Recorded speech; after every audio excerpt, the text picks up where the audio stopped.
So good morning, namaste once again. I am Aisha Nirola. On behalf of UKaid Skills for Employment Program and Rojgari Services, I would like to welcome all our guests on Facebook Live as well and on here on the webinar. All our distinguished panelists who are already here with us today to the official launch of our Desh Mecha Rojgari campaign. So we are very excited about this campaign as a launch हुन गइरहेको छ र हाम्रो माननीय मन्त्रीज्यूहरू आउँदै हुनुहुन्छ तर यहाँको पनि समय धेरै नलिउँ भनेर हामी आज प्रोग्राम स्टार्ट गर्न गइरहेका छौं र आजको यो यस कार्यक्रममा हाम्रो 4 भागमा बाँडिएको छ सर्वप्रथम हामीले चाहिँ यो UKaid हाम्रो स्किल्स फर एम्प्लॉयमेन्ट प्रोग्राम के हो त what is the programme about र रोजगारी सर्भिसेसको हाम्रो पार्टनरशिप के कस्तो छ र रोजगारी सर्भिसेसबाट चाहिँ यहाँले हाम्रो यस अभियान के हो कस्तो हो र हामी के गर्न चाहिरहेको छौं भनेर त्यो सुन्न सक्नुहुन्छ त्यसपछि हाम्रो एजेन्डा अनुसार हामी इनॉग्रेसनमा जाने छौं र त्यो चाहिँ हाम्रो माननीय मन्त्रीज्यूहरुबाट हाम्रो official inaugurate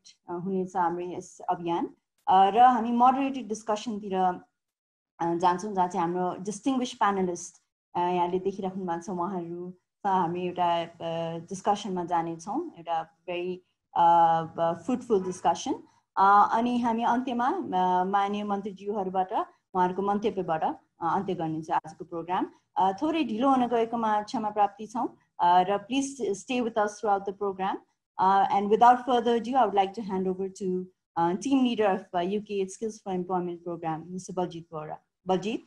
Indeed, a great welcome to each one of you that has joined us today. On behalf of the Finance Minister, Dr. Khatiwada, as well as the Labour Minister, I just got a call from the Honourable Minister of Finance. He is at the Prime Minister's office, so he is on his way. So as soon as he comes back, he will be able to join us. He's asked me to go ahead and proceed. However, at the same time, he has, both the ministers have designated 2 senior joint secretaries who are amongst us from each of these 2 ministries. So I'd like to acknowledge their presence as well in the interim until the honorable ministers show up. So, he has asked that we should start the presentation, and as soon as he comes in, we will announce his presence and continue with the presentation.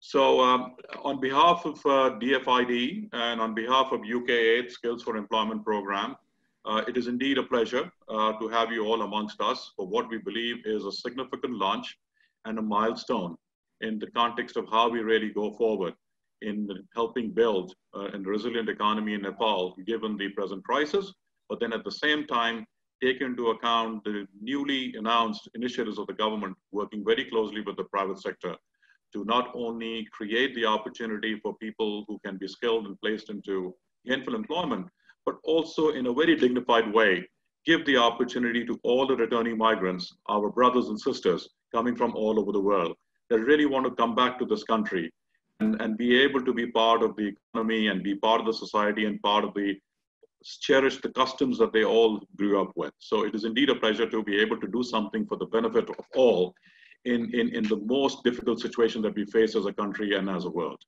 So if you would allow me, as the Honorable Minister of Finance, Dr. Khatiwada, has mentioned to me, is that Baljit, please start the presentation. So I will be sharing my screen and going through a little bit of a background about why is it that we are here today, and how is it that we will together build something that we will all be proud of, working together with every single individual that is part and parcel of this presentation, as well as those that were not able to make it today. I would like to acknowledge the presence of Honorable Finance Minister, Dr. Yuba Raj Khatiwada. Thank you, Dr. Khatiwada. It's indeed a pleasure. It's indeed a privilege to have you, sir. My pleasure too. Okay. Dr. Khatiwada, if you would allow me, we have over 200 people that have gathered this morning to witness something that is historic and something that is going to set the stage for a future that not only the Honorable Prime Minister and all the cabinet ministers aspire to do, but the entire country wants to unite around you, Honorable Minister and the Prime Minister, to do something good for the country. So if you'd allow me, Dr. Khatiwada, I am just about ready to make a brief presentation. Please go ahead. Thank you. Please go ahead. Yeah. Honorable Minister, let me just go ahead, and the members of the team. I'd like to first start by, I think, spelling out a vision that and I have to be extremely proud of the vision that I learned when I came to this country back in 2015. And when Dr. Khatiwada, in his role as the governor of the Nepal Rashtra Bank, he was the first person that I called upon to receive guidance in the context of how I should be doing work in Nepal. And a lot of the things that we are doing today as a result of two initiatives that we have undertaken, Kind Courtesy, DFID, and the government of Nepal. One was a program called Saksham, and the other, there's a program called Skills for Employment Today, is a testimony to the guidance and the insights that I received from the Honorable Finance Minister, and he's here before me today. So just to start off with this presentation, Honorable Minister and everybody that's here with us today, what we are trying to achieve is not just something that we're doing alone. This is a combined initiative between the government of Nepal, DFID, the provincial governments, and UKaid. What we are doing is we're trying to usher in a new paradigm for market-led scaling and employment in Nepal. And this is something that we want to do. Given the current context, I think it is extremely important that we take into account these 4 to 5 very critical areas for the future of our country and the future of the well-being of the people of our country. In order to be able to create employment and be able to generate jobs in the future, we really need to understand the structural changes that are taking place in the industry, given the present scenario that we face with the pandemic. So anything that we do with regards to skilling, Honorable Minister, as you have rightfully supported us throughout these years, has to be done in the context of being able to understand the structural changes that are taking place across industries. And this is a conversation that has to take place working very closely, not only with the government, but working extensively with the private sector and the cooperatives and others in the country that are really driving this economy. Conversations have to be led around demand-led conversations, understanding the growth trajectories that are taking place across each of these industries. And the jobs that we generated yesterday and the jobs that we generated today are not the jobs for tomorrow. This is something that we have to be able to recognize. And in that context, the emphasis on employer-led skilling models is the future. These are the people that drive employment. These are the people that understand the nexus of how industries operate. And it is in this context that we have to be looking at the new emerging roles that are going to define the way our industries are going to operate. And this has already been set in stone by some of the very interesting announcements that have been made that have come through the budget, which we'll talk a little bit about. And I'm sure the Honorable Minister will also try to critique what I've said today in the context of how he sees progress. So the other element is a co-investment approach. Neither the government can do it alone, neither the private sector can do it alone, neither the donors can do it alone. We have to be able to create the basis under which we will find ways in which co-investment models are the way to be able to skill and place people into jobs and into entrepreneurial opportunities through a co-investment approach that we will show you by way of examples. A relentless focus and collaboration is the way forward, without which we are not going to be able to survive. An ecosystem that we will present to you, Honorable Minister, today is something that you will see as to how we're trying to bring everybody together within the context of creating that enablers to be able to make this thing happen. And then we have to dismantle the social barriers that exist about this job being reserved for this person, this job being reserved for this person. That has to be removed.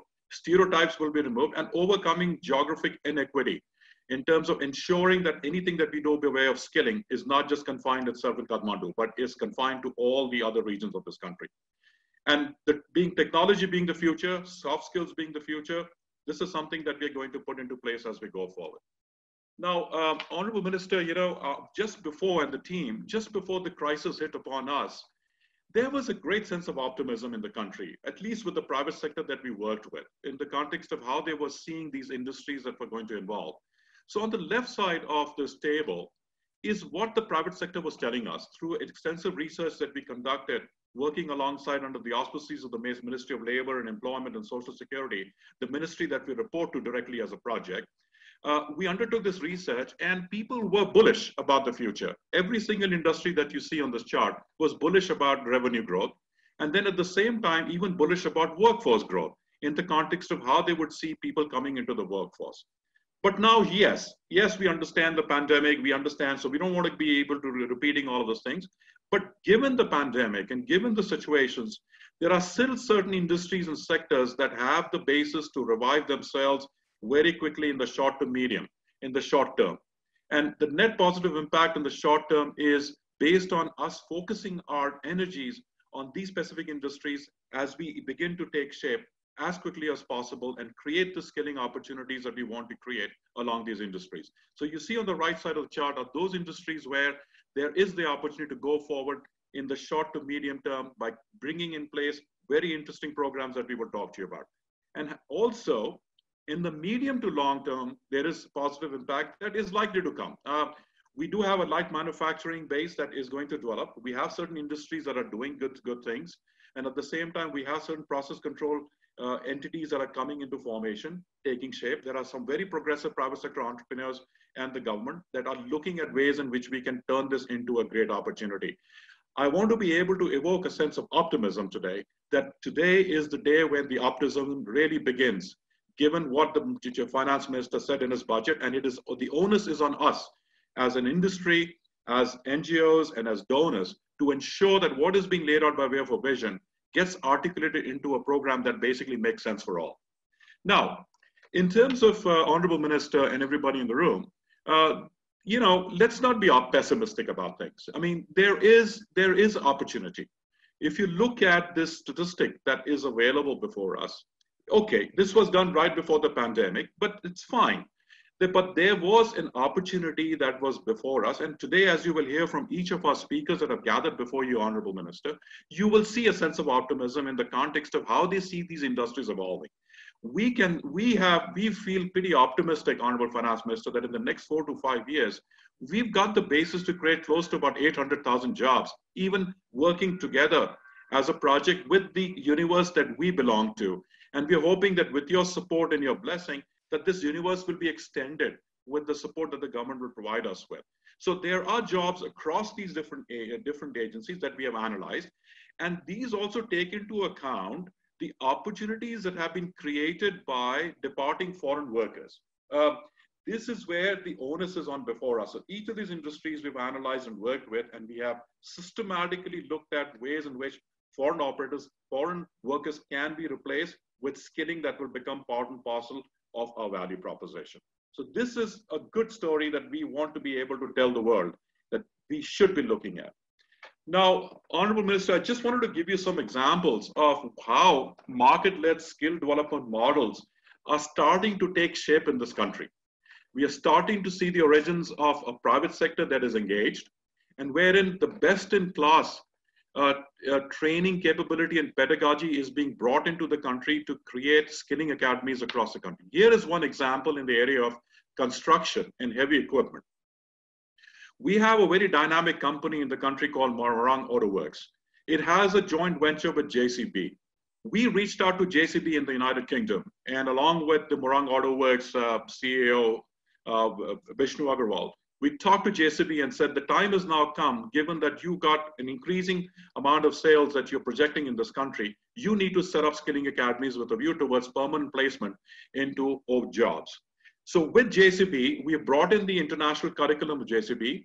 We have set up 3 state-of-the-art training academies, one in Bhaktapur, one in Nepalganj, and one in Janakpur, that has taken into account the entire curriculum that JCB incorporates across worldwide into its skilling academies. It is branded by JCB, it is certified by JCB, and then at the same time, it has a link with the CTVT system in country with the view towards ensuring that this skilling that we are doing is not only serving people with a view towards getting certified locally, but having an internationally recognized certification. For the first time in this country, we've been able to create training in 2 disciplines that never existed in Nepal. One is a training for heavy equipment operators, and second is a training for mechanics. This is something that I think we will be able to now replace, given that we needed foreign workers to come in and repair these machines. It is no longer the case now, going forward in the case of JCB. So what is the potential? 5,000 jobs with this partnership itself within the next 1 year. However, if we were to get the support that we are proposing to the government, that if government would use its funding and its budget to fund apprenticeship costs for a period of 2 to 3 months, working alongside a model like this, for example, a Morang Auto Works and a JCB, we could scale this up to over 50,000 within a matter of months, given that we get the support of the government to be able to fund these apprenticeship costs for 2 to 3 months. It has a high potential for returning migrants, high potential to replace Indian workers, and at the same time leads to MSME formation because mechanical works will be picked up by small-time operators that will start servicing these machines across the country. Similarly, in the case of agribusiness, Honorable Minister, and everybody that has gathered here before us, this is a top priority of the country. And we do understand that this is something that we need to be able to give a lot more credence to. Here's an example of a company that we have forged a relationship with. For the first time in this country, this company called Srinagar Agro has basically worked alongside some of the most prominent poultry manufacturers in the world. One is a company called Cobb that we went to in the US. We brought them to, with Srinagar Agro, we brought them to Nepal with the training curriculum. We brought in Lohmann out of Germany. We brought on Wageningen University out of Netherlands that have come and completely revamped what is a demand-led and a market-led curriculum, primarily with a view towards skilling and placement. Our job is not just skilling, Honorable Minister. Our job, the way you are going to measure us, is how much placement. What are we doing after skilling and how we are placing people into permanent jobs? Here's a great opportunity. It's not just Srinagar Agro. We could create several of these companies in Nepal that could work alongside us to be able to create this opportunity if we get the right kind of support, with the right kind of a curriculum and the right kind of interventions that we believe that are required.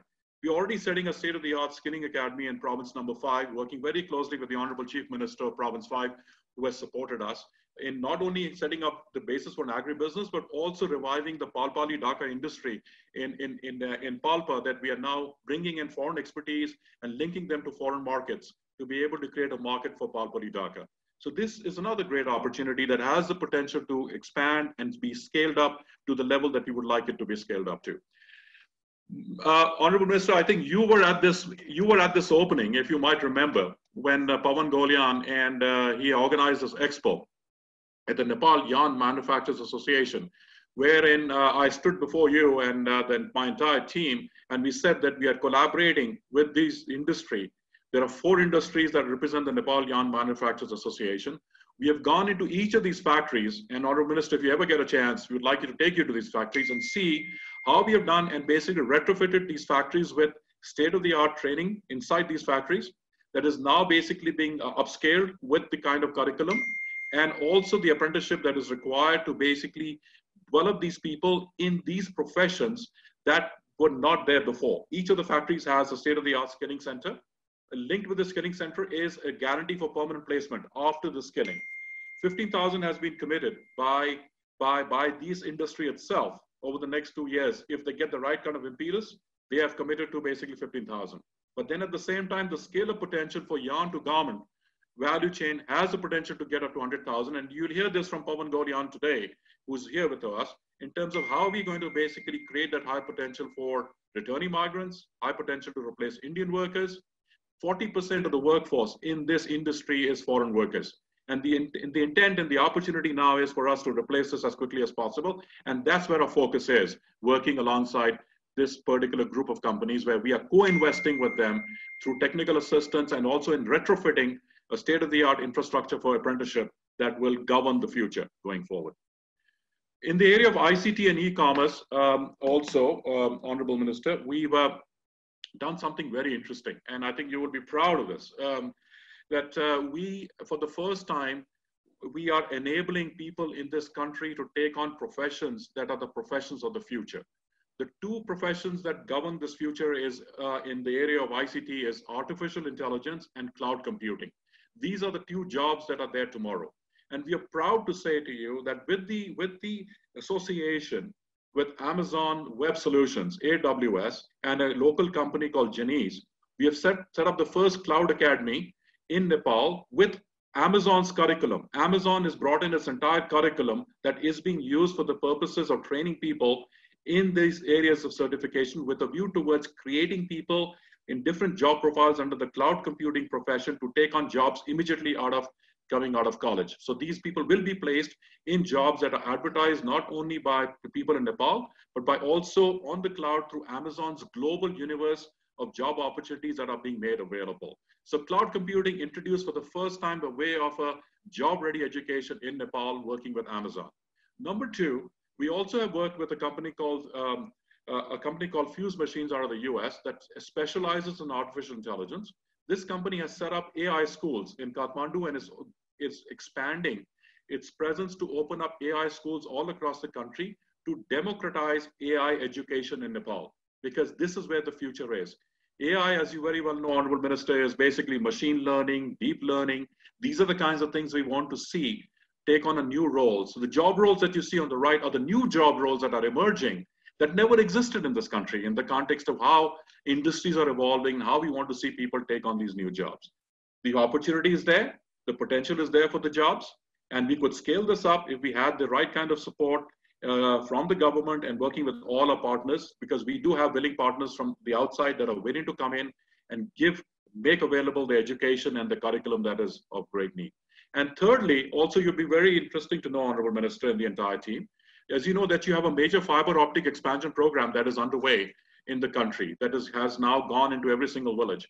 And you'd be happy to know that we have now aligned ourselves with WorldLink to create the first fiber optic academy that is going to be set up in Nepal, primarily for the purposes of training fiber opticians, network operating center professionals, computer hardware network professionals that are required to be able to support the new digitized economy, the new ICT economy. That is very important for us to be able to create this mindset of people. So this is being done in collaboration with a group out of Indonesia that is making available its training curriculum that it used for the purposes of setting up optic fiber academies all over Indonesia. So this is the kind of capability that we believe we are aspiring to bring in, working alongside the likes of a WorldLink.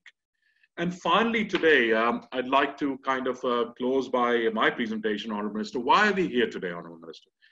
Given that all that we've heard in the context of these different types of partnerships and this program that you have announced under the leadership of our Honorable Prime Minister, we have a proposed solution that we believe is a pathway for returning migrants. This is something that we call the Rojgari model. This is a program that you will hear from my colleague Shailendra very shortly in the context of how is it that we are going to onboard every single returning migrant that is coming into this country and get them into a pathway of employment, whether it's an employment or a self-employment, through creating an ecosystem that will help enable us do this. And today, Honorable Minister, you are about to inaugurate this new application that's going to go live today, very shortly after you've inaugurated it. So I will be ending my presentation here now, and I'm going to introduce Shailendra Giri, who is our partner and also runs a company called merojobs.com and also runs Rojgari Services. And he will be sharing with you what is it that we are about to launch with you today. So with your permission, Honorable Minister, I will now turn it over to Shailendra Giri. Thank you, Baljit. देश विदेशमा COVID-19 र लकडाउनको कारणले जुन रोजगारी क्षेत्रमा क्षेत्रमा पर्न गएको असरलाई ध्यानमा राखी सम्पूर्ण नेपालीहरूलाई देशमै रोजगारी तालिम स्वरोजगारको अवसर प्रदान गर्ने अवस्थाको सृजना गरी सकारात्मक सोच र उद्देश्य लिई अब देशमै छ रोजगारी क्याम्पेनको उद्घाटन समारोहमा हाम्रो आग्रहलाई स्वीकार गरी उपस्थित हुनुभएका माननीय मन्त्री अर्थमन्त्री युवराज खतिवडाज्यू, डिफिट सिप प्रोजेक्टका प्रतिनिधिहरू, प्यानल छलफलका लागि सहभागी हुनुभएका शेखर गोल्छा, पवन गोल्यान, विष्णु अग्रवाल, रचना थापा, मौसमी श्रेष्ठ, विभिन्न व्यवसायबाट प्रतिनिधि गर्नुहुने व्यवसायी उद्योगपति, कर्मचारीहरू, विभिन्न एनजिओ आइएनजिओबाट उपस्थित हुनुभएका प्रतिनिधिहरू, FNCCI, CNI, HR professional association, outsourcing association Nepal, hotel association Nepal लगायत विभिन्न एसोसिएसनबाट उपस्थित प्रतिनिधिहरू, रोजगारी, मेरो जब, रियल सोल्युसन्स, आइलजिक, प्रिज्माका मेरा टिममेटहरू र पत्रकार मित्रहरूलाई उपस्थित हुनु भएकोमा सम्पूर्णमा म शैलेन्द्र राजगिरी, रोजगारी सर्भिसेस प्राइभेट लिमिटेड को म्यानेजिङ डाइरेक्टर हार्दिक अभिवादन तथा स्वागत गर्न चाहन्छु।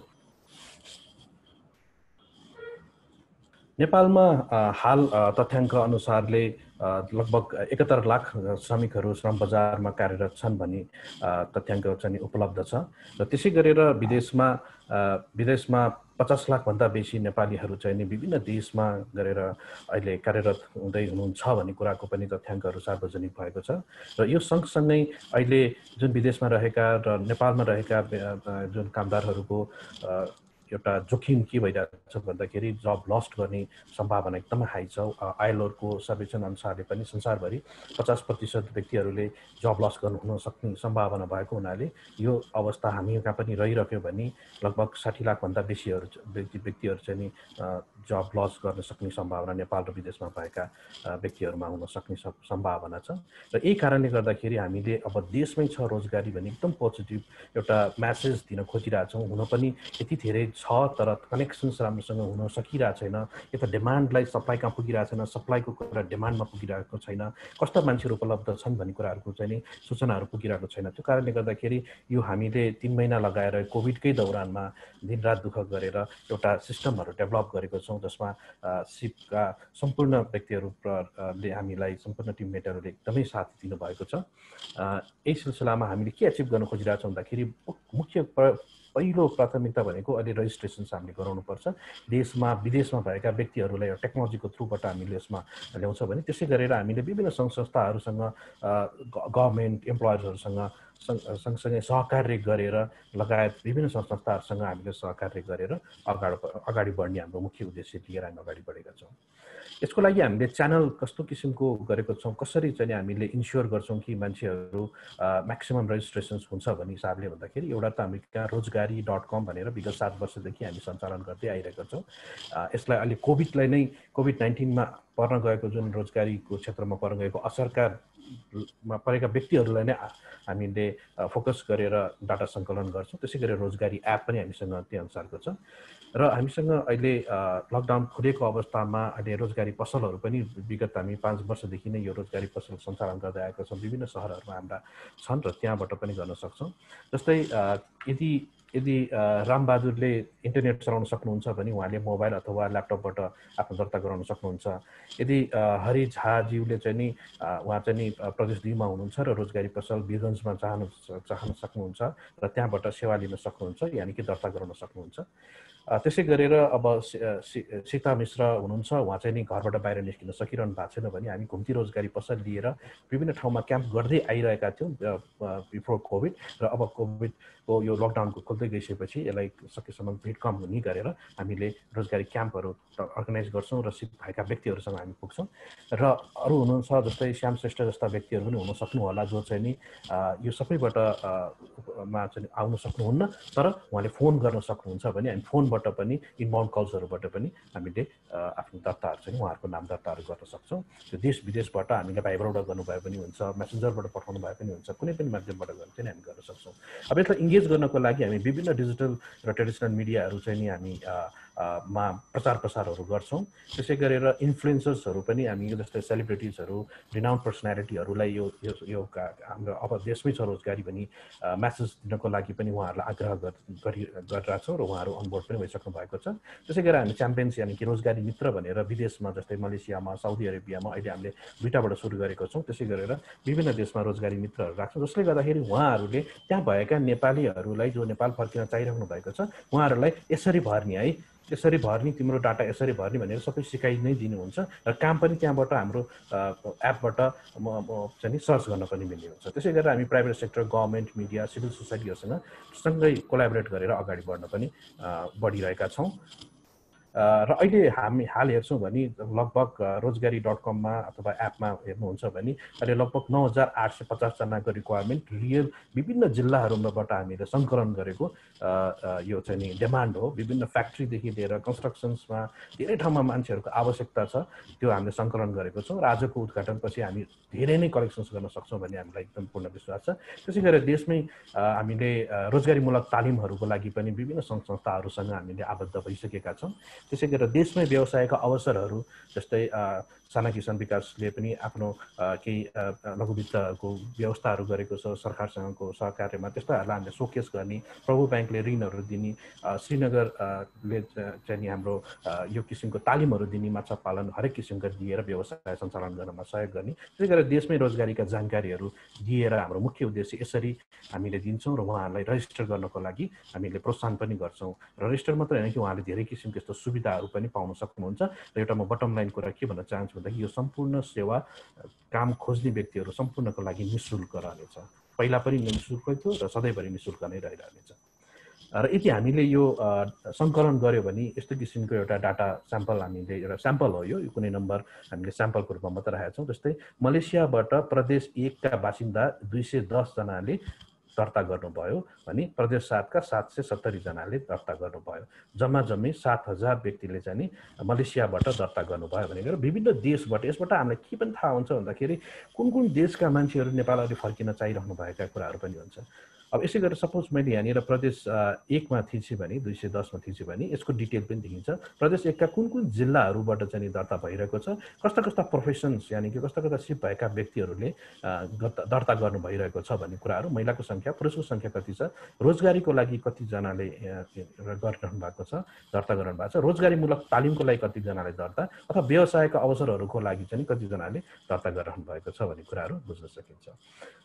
हाम्रो यो अभियान जुन विगत 7 वर्षदेखि जुन सुरु गरिरहेका छौँ त्यसको लागि एउटा एकदम स्ट्रङ इकोसिस्टम चाहिन्छ, जसमा हामी नजिक पुगिसकेका छौँ र रोजगारी सर्भिसले र प्राइभेट सेक्टरमा आफ्नो बलबुताले भ्याए अनुसारका हामी जुन किसिम गर्न खोजिरहेका छौँ त्यसमा स्ट्रङ कोलाबोरेसन्स हामीलाई जरुरत छ र एक किसिमको हामी कहाँ स्ट्रङ एउटा इकोसिस्टम पनि डेभलप भएको छ। यसमा हाम्रो गभर्मेन्टसँगको सहकारले टेक्नोलोजीलाई इन्टिग्रेट गरेका छौँ, एनजिओ डोनर्सहरू भयो, इन्डस्ट्रिजहरू पनि हामीसँग आबद्ध हुनुहुन्छ, स्किल्स ट्रेनिङ प्रोभाइडर्सहरू हुनुहुन्छ, फाइनेन्सियल इन्स्टिट्युसन्सहरू भयो, विभिन्न किसिमका बिजनेसहरू, अन्टरप्रेन्योर सपोर्ट सर्भिसहरू पनि हामीसँग हुनुहुन्छ। सिप र युकेडले हामीलाई धेरै नै हामीलाई सहयोग गरिराख्नु भएको छ र मिडियाहरू सबैको सहयोग भएको खण्डमा पक्कै पनि हामीले जुन अभियान लिएर अगाडि बढिरहेछौँ अझ बढी सफल हुन सक्छौँ। साँच्चीकै देशमा व्याप्त रोजगारी भएको सूचनाहरू हामी ठाउँ ठाउँमा पुर्याउन सक्छौँ र हरेक नेपालीलाई नेपालभित्रै देशमा नै विभिन्न किसिमको रोजगारी स्वरोजगारीमा इन्भल्भ भएर देशलाई अगाडि बढाउन सक्छौँ भन्ने हामीलाई पूर्ण विश्वास छ। अलिकति म यहाँहरूलाई मोबाइल र वेब एप्लिकेसन्स कस्तो रहन्छ भन्ने किसिमको लिएर गएँ। यो चाहिँ नि हाम्रो रोजगारी.com को हो। कहाँ काम चाहियो, कस्तो काम चाहियो, कुन ठाउँमा चाहियो र कस्तो किसिमको काम चाहियो भन्ने हामीले सोध्छौँ। यस्तो गरेर हामीले फर्महरू भर्ने हुन्छ। यसमा लगभग अहिले 9,000 प्लस चाहिँ हाम्रो डिमान्ड भइसकेको छ। यसमा चाहिँ कस्तो छ भन्दाखेरि त्यसलाई त्यो जबलाई पनि location wise, profession wise, industry, skill, work shift, education, salary expected उहाँहरूको स्यालेरी एक्सपेक्टेड कति छ त्यो अनुसारले विभिन्न ठाउँमा हेर्न मिल्छ भने जस्तै गरेर जब सिकरको रेजिस्ट्रेसन्सहरू पनि कस्तो किसिमको अब हामीले यहाँ गर्छौँ। सबैभन्दा ठुलो कुरो हामीले फ्रीमा गर्छौँ र एकदमै सजिलो तरिकाले 3 देखि 4 वटा स्टेप्समा मात्र उहाँहरूले अगाडि बढाउन सक्नुहुन्छ र यसलाई आफूले दर्ता गर्न नसकेको खण्ड पनि एसिस्टेड यानि कि रोजगारी मित्रहरूबाट पनि यसको सहयोग लिन सक्नुहुन्छ। सो रेजिस्ट्रेसन प्रोसेसलाई हामीले स्टेप 1, 2, 3, 4 मा दर्ता प्रक्रिया, हालको विवरण, काम खोजे विवरण र सम्पर्क विवरण भरिसकेपछि उहाँहरूले कस्तो किसिमको यो कामको खोजी भन्नाले उहाँहरू रोजगारी मलाई चाहियो, यो किसिमको चाहियो भन्नुहुन्छ भने रोजगारीका अवसरहरू हामीले देखाउँछौँ भने, यदि होइन म तालिम लिन्छु भन्नुहुन्छ भने तालिम सम्बन्धी अवसरहरू देखाइदिन्छौँ। त्यसै गरेर होइन म के व्यवसाय गर्न चाहन्छु, म अलिकति पैसा छ मसँग व्यवसाय गर्न चाहन्छु अथवा पैसा छैन त्यही पनि व्यवसाय गर्न चाहन्छु भन्दाखेरि पनि यसमा धेरै सहयोगहरू कस्तो किसिमले छ त्यो हामी प्रस्तुत गराउँछौँ। यही चिजलाई म फेरि यहाँलाई देखाउन चाहन्छु। जस्तै इम्प्लोयर्सहरू पनि आउनुहुन्छ जसले यो रोजगारीका अवसरहरू हाम्रोमा पोस्ट गर्नुहुन्छ। जस्तै उहाँहरूले कामदार खोज्न एकदम सजिलोसँग सक्नुहुन्छ। कामदारको विवरण यसरी हेर्न सक्नुहुन्छ। फेरि जब seeker by location, profession, industry हरेक किसिमले कुनै एङ्गलबाट उहाँहरूले सर्च गर्न सक्नुहुन्छ भने यसको उहाँहरूले त्यो सर्भिस लिनको लागि सर्टेन भनौँ न हाम्रो कुन किसिमको सर्भिस लिन चाहनुहुन्छ, सेल्फ सर्भिस अप्सन लिन चाहनुहुन्छ अथवा जब म्याचिङ सर्भिस अथवा स्टाफ आउटसोर्सिङ सर्भिसहरू लिएर उहाँहरूको जुन डिमान्ड छ त्यसलाई फुलफिल गर्न सक्नुहुन्छ। भने त्यसै गरेर इम्प्लोइमेन्ट फोकस ट्रेनिङ छ भने इम्प्लोइमेन्ट फोकस ट्रेनिङको लागि पनि विभिन्न किसिमका तालिमहरूलाई हामीले यसरी लिस्टिङ राखिदिएको छौँ। केही शुल्क छन्, केही निःशुल्क पनि छन्। त्यो अनुसारको अहिले कुन ट्रेनिङ चलिरहेछ र अब कुन ट्रेनिङहरू आउँदैछ भन्ने किसिमको देखिन्छ। यसको लागि हामीसँग सहकारी जस्तै मोरोमाटो वाल्सको एक्सकाभेटर र ब्ल्याक होल रोडहरूको ट्रेनिङहरूको हामीसँग अलरेडी लिस्टेड छ। जस्तै बेकरी तालिमदेखि लगायत कुक तालिम, विभिन्न किसिमको तालिमहरू होटल इन्डस्ट्रीको लागि जुन Silver Mountain School of Hotel Management आबद्ध हुनुहुन्छ। अप्टिक फाइबर टेक्निसियन तालिमको लागि वर्ल्ड लिङ्क, त्यसै गरेर धागो उत्पादन सम्बन्धीको तालिमको लागि र धागो उत्पादन तालिमको लागि त उहाँले मात्र तालिम मात्र होइन, म त मान्छे नै मलाई तुरुन्त 800 जना त आवश्यकता भइसकेको छ, मलाई त्योभन्दा पनि बढी मान्छे चाहिन्छ, तपाईँ मान्छे दिन सक्नुहुन्छ भने हामी उद्योग धन्दा त्यही अनुसारको मजाले चलाउँछौँ, अझ अगाडि बढ्छौँ, थप्छौँ भन्ने किसिमको हामी सबैबाट हामीले त्यो एउटा प्रेरणा पनि पाएको छौँ। सो स्किल्ड ह्युमन रिसोर्स एकदम जरुरी पनि छ त्यसमा। त्यसै गरेर कसैले व्यवसाय गर्न चाहनुहुन्छ भने व्यवसायका अवसरहरू विभिन्न देखिन्छ, जस्तै कृषि तथा पशुपालन सम्बन्धी, कम्प्युटर तथा प्रविधि, त्यसै गरेर विभिन्न हामीसँग यसरी लिस्टिङहरू गरेर राखेको छौँ हामीले, जसमा चिन्दाखेरि हरेक प्रश्नको उत्तरहरू उहाँले पाउन सक्नुहुन्छ।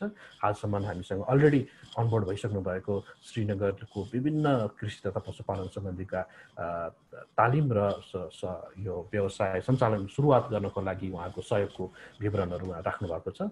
त्यसै गरेर नेपाल एसबिआई ब्याङ्क, प्रभु ब्याङ्कले कस्तो किसिमको सहुलियत दरमा ऋणहरू दिन सक्नुहुन्छ, जसले गर्दाखेरि व्यक्तिले व्यवसायहरू सुरु गर्न सक्नुहुन्छ। संस्थानले जुन ट्रेनिङ दिनुहुन्छ त्योबाट पनि आफै होटेल व्यवसायहरू गर्न सक्ने, जस्तै गरेर पूर्णवर्षको पनि विभिन्न किसिमको हेभी इक्विपमेन्टको ट्रेनिङहरू दिएर आफैले पनि त्यस्तो व्यवसाय गर्न सक्ने। पालपाली ढाका सङ्घको भयो, त्यसै गरेर प्रोजेक्ट गमला घर घरमा एउटा प्रोजेक्ट हो, घर घरमा रोजगारी पाउन सक्ने र त्यो अनुसारको टिआरयू एडभाइजरी, जस्तै उहाँहरूको चाहिँ नि टिआर उपाध्याय अन्तर्गतको एडभाइजरी हो यो, र उहाँले व्यवसाय सञ्चालन गर्नको लागि कोही व्यक्तिसँग सिप छ र केही रकम छ अथवा छैन भने उहाँलाई कसरी व्यवसाय सञ्चालन गर्ने, कसरी प्रफिट कमाउने, मार्केटमा प्राइसिङ कसरी राख्ने, मार्केटमा कसरी पुग्ने भन्ने किसिमको एडभाइजरीहरू दिन सक्नुहुन्छ। र त्यसै गरेर नेपाल यान म्यानुफ्याक्चरिङ एसोसिएसन्स अन्तर्गत पनि त्यो तालिमहरू चाहिँ हामीले र व्यवसाय सञ्चालन गर्नको लागि भइरहेको हुन्छ। यो क्याम्पेनमा किन जोइन गर्ने भने अब हामी अहिले लगभग 9850 जब अलरेडी हामीसँग भइसकेको छ। हामी 50,000 यो 3 महिनामा 50,000 भन्दा बढी जबलाई पोस्ट गर्छौँ। यसमा गर्नको लागि हामीलाई इम्प्लोयर्सहरूको सहकार्य पक्कै पनि चाहिन्छ। त्यसै गरेर एकदम एनर्जेटिक र सिन्सियर जो चाहिँ काम गर्न चाहन्छु, देशमा के गर्छु भन्ने व्यक्तिहरूबाट पनि हामी अट्र्याक्ट गर्दैछौँ र उहाँहरूलाई विभिन्न क्याम्पेनहरू रन गरेर त्यसमा यो 3 महिनामा मात्र 1 लाख भन्दा बेसी चाहिँ हामीले रेजिस्टर गर्छौँ। तर जहाँसम्म लाग्छ थिङ्किङ पोजिटिभ सायद हामी भोलि 10 लाख पनि पुग्न सक्छौँ रेजिस्ट्रेसन्सको लागि।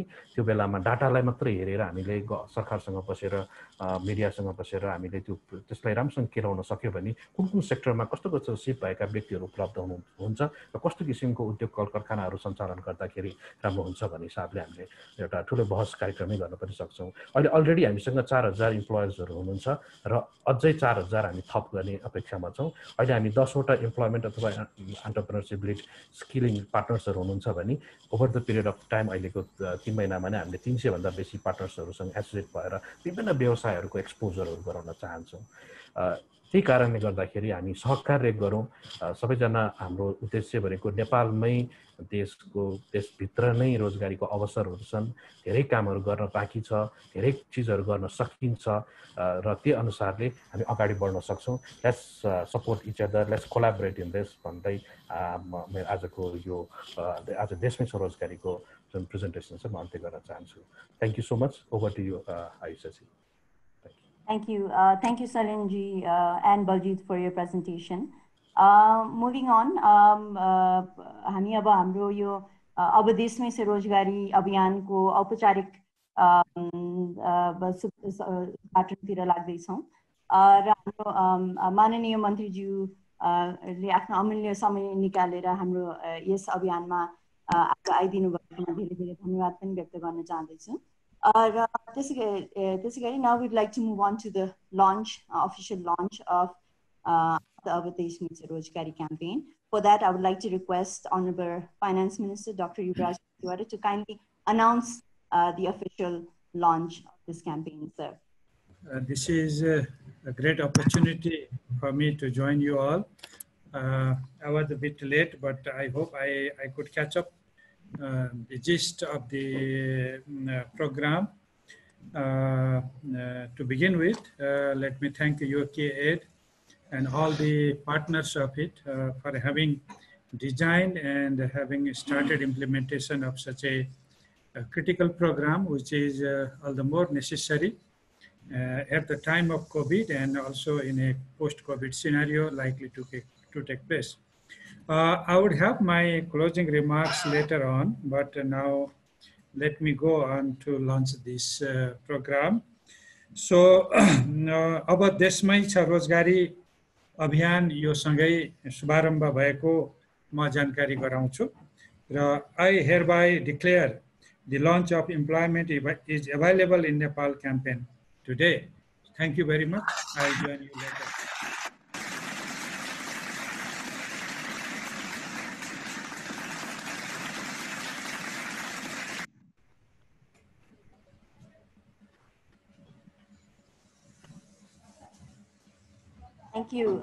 Thank you, sir, for officially launching this campaign. र आज हामी एप पनि launch भइरहेको छ. Thank you so much, Dr. Khatiwada, for launching this campaign. So now I would like to move ahead without losing any time. We move on to our panel discussion, and for that I would like to hand over to our team leader, Mr. Bajit Vora. Bajit. Thank you. Thank you, Honorable Minister, for inaugurating this, and really indeed a historic moment today. I'd like to, Honorable Minister, under your patronage, we will do a very brief conversation and discussion with some of the leading figures here in the private sector and others who are in the midst of implementing a lot of these initiatives. And in order to run this moderated panel, we have two folks that will be in charge of this panel. And I will also ask you, Honorable Minister, please intervene at any time and please ask a question or seek clarification if you would like to of any of these panelists when they speak and respond to a set of questions that we'll be posing before them. We have two people. One is my deputy team leader, Stuti Basnat, who has been extremely instrumental in making this happen today and has worked tirelessly with the entire team to be where we are today. So Stuti is the deputy team leader leading this discussion along with Ranjit. Ranjit Acharya, as you all know, is the part of the executive committee of the FNCCI, and also in charge of the Skills Development Center that FNCCI is now committing to and is already committed to introducing and launching as we go forward. And he's also part of the Nepal Ambulatory Center, which he's running as on a humanitarian basis across the country. So Stuti, why don't I turn it over to you and let's stick to the agenda and the schedule and recognizing the Honorable Finance Minister's time. And let's also see if the Finance Minister wants to intervene at any time when you're asking any questions to see if he wants to pose any question to any of the individuals. So over to you, Stuti. Sure, thank you, Baljit. Like Baljit said, we have an esteemed group of panelists with us here today. They're pioneers and movers and shakers in their respective industries. And perhaps because of that, they really truly understand the importance of skilling for employment and skilling for the economic growth agenda, and are such strong champions of that. Our today, as you can see on the screen, is building a stronger ecosystem to support returnee migrants with skilling, employment, finance, and enterprise development services. And given the context that we live in today, post-COVID, I think this topic is probably more important than ever. It's a topic that's important to all of us. So it's my pleasure to introduce our panelists. Maushami Shrestha is the director of Srinagar Agro Farm. Pawan Golian is the chairman of Nepalian Manufacturers Association and the Federation of Nepali Exporters Association. He also represents CB Fin. Shekhar Gulcha is the president-elect of FNCCI. Vishnu Agarwal, president nominee of CNI.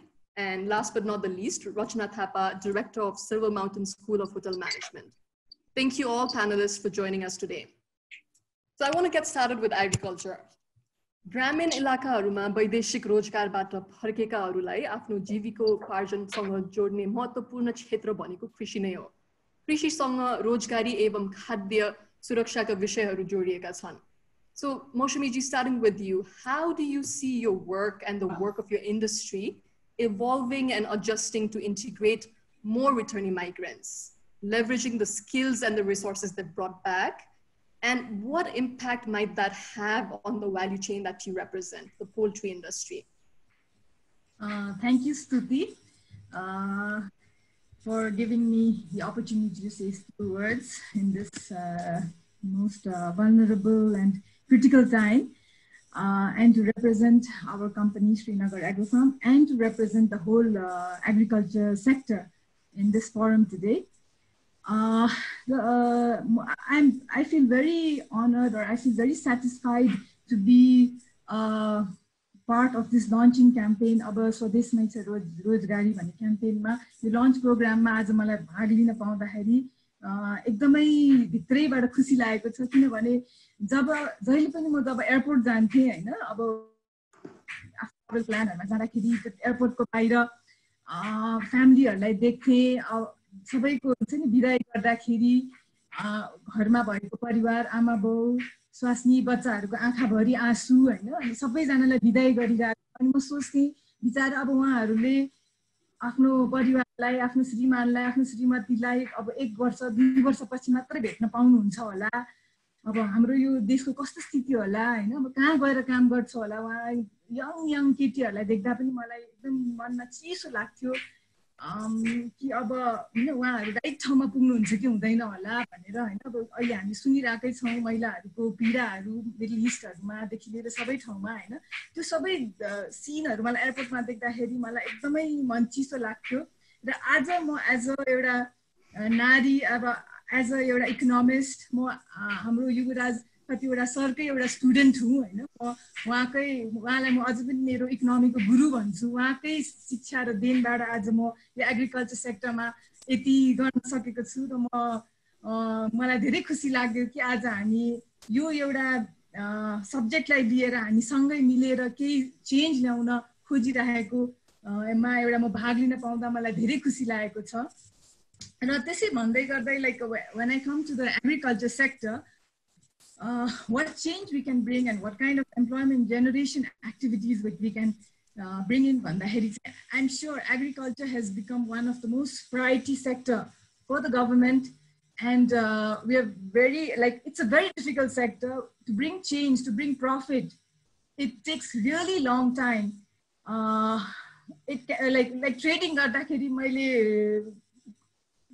4-5 महिनामै करोडै कमाउन सक्थे भन्ने हुन्छ होला तर यो agriculture सेक्टरमा चाहिँ it's really difficult to make earning but still it's a very satisfying sector and we feel that like we are not only making profit but we are generating employment and bringing change in the livelihood of many people in this sector भन्ने कुरा चाहिँ एउटा big satisfaction चाहिँ हामीलाई आउँछ हैन जस्तै अब आज एउटा श्रीनगर एग्रो चाहिँ it's not a big company it's a small agri based company it's an integrated agri based company focused in poultry livestock and fishery sector but we have given employment to more than 400 people and we are directly working with more than 6,000-7,000 farmers and indirectly benefiting more than 20,000 people like hola haina so it gives a kind of a satisfaction that with our small contribution we are bringing change in the life of people भन्ने कुरामा चाहिँ एउटा big satisfaction चाहिँ आएको छ अब जस्तै सुधि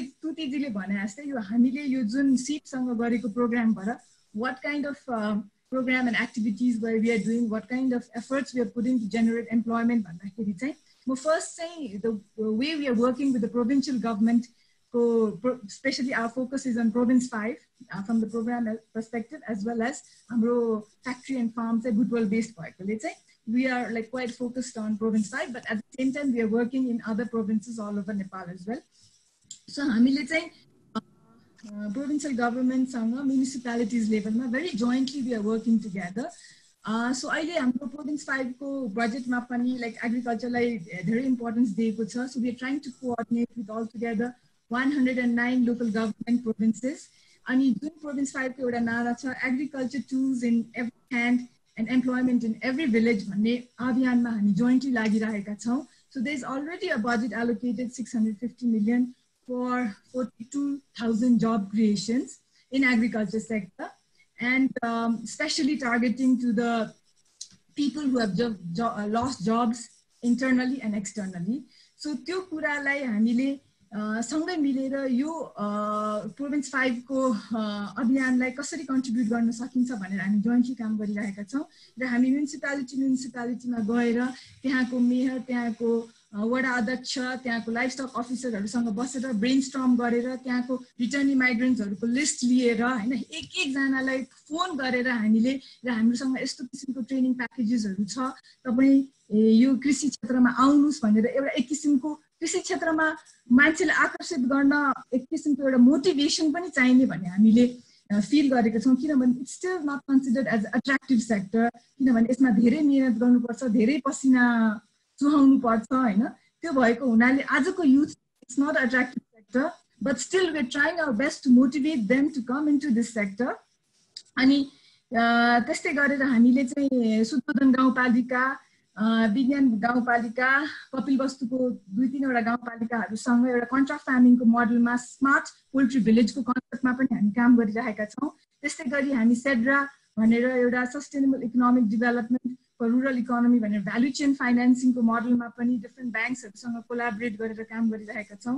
र यसमा साथसाथै एउटा इन्स्योरेन्सको पनि अब टाइअप गराउनु पर्ने चाहिँ धेरै जरुरी देखेको छ, किनभने यो it's a very risky sector.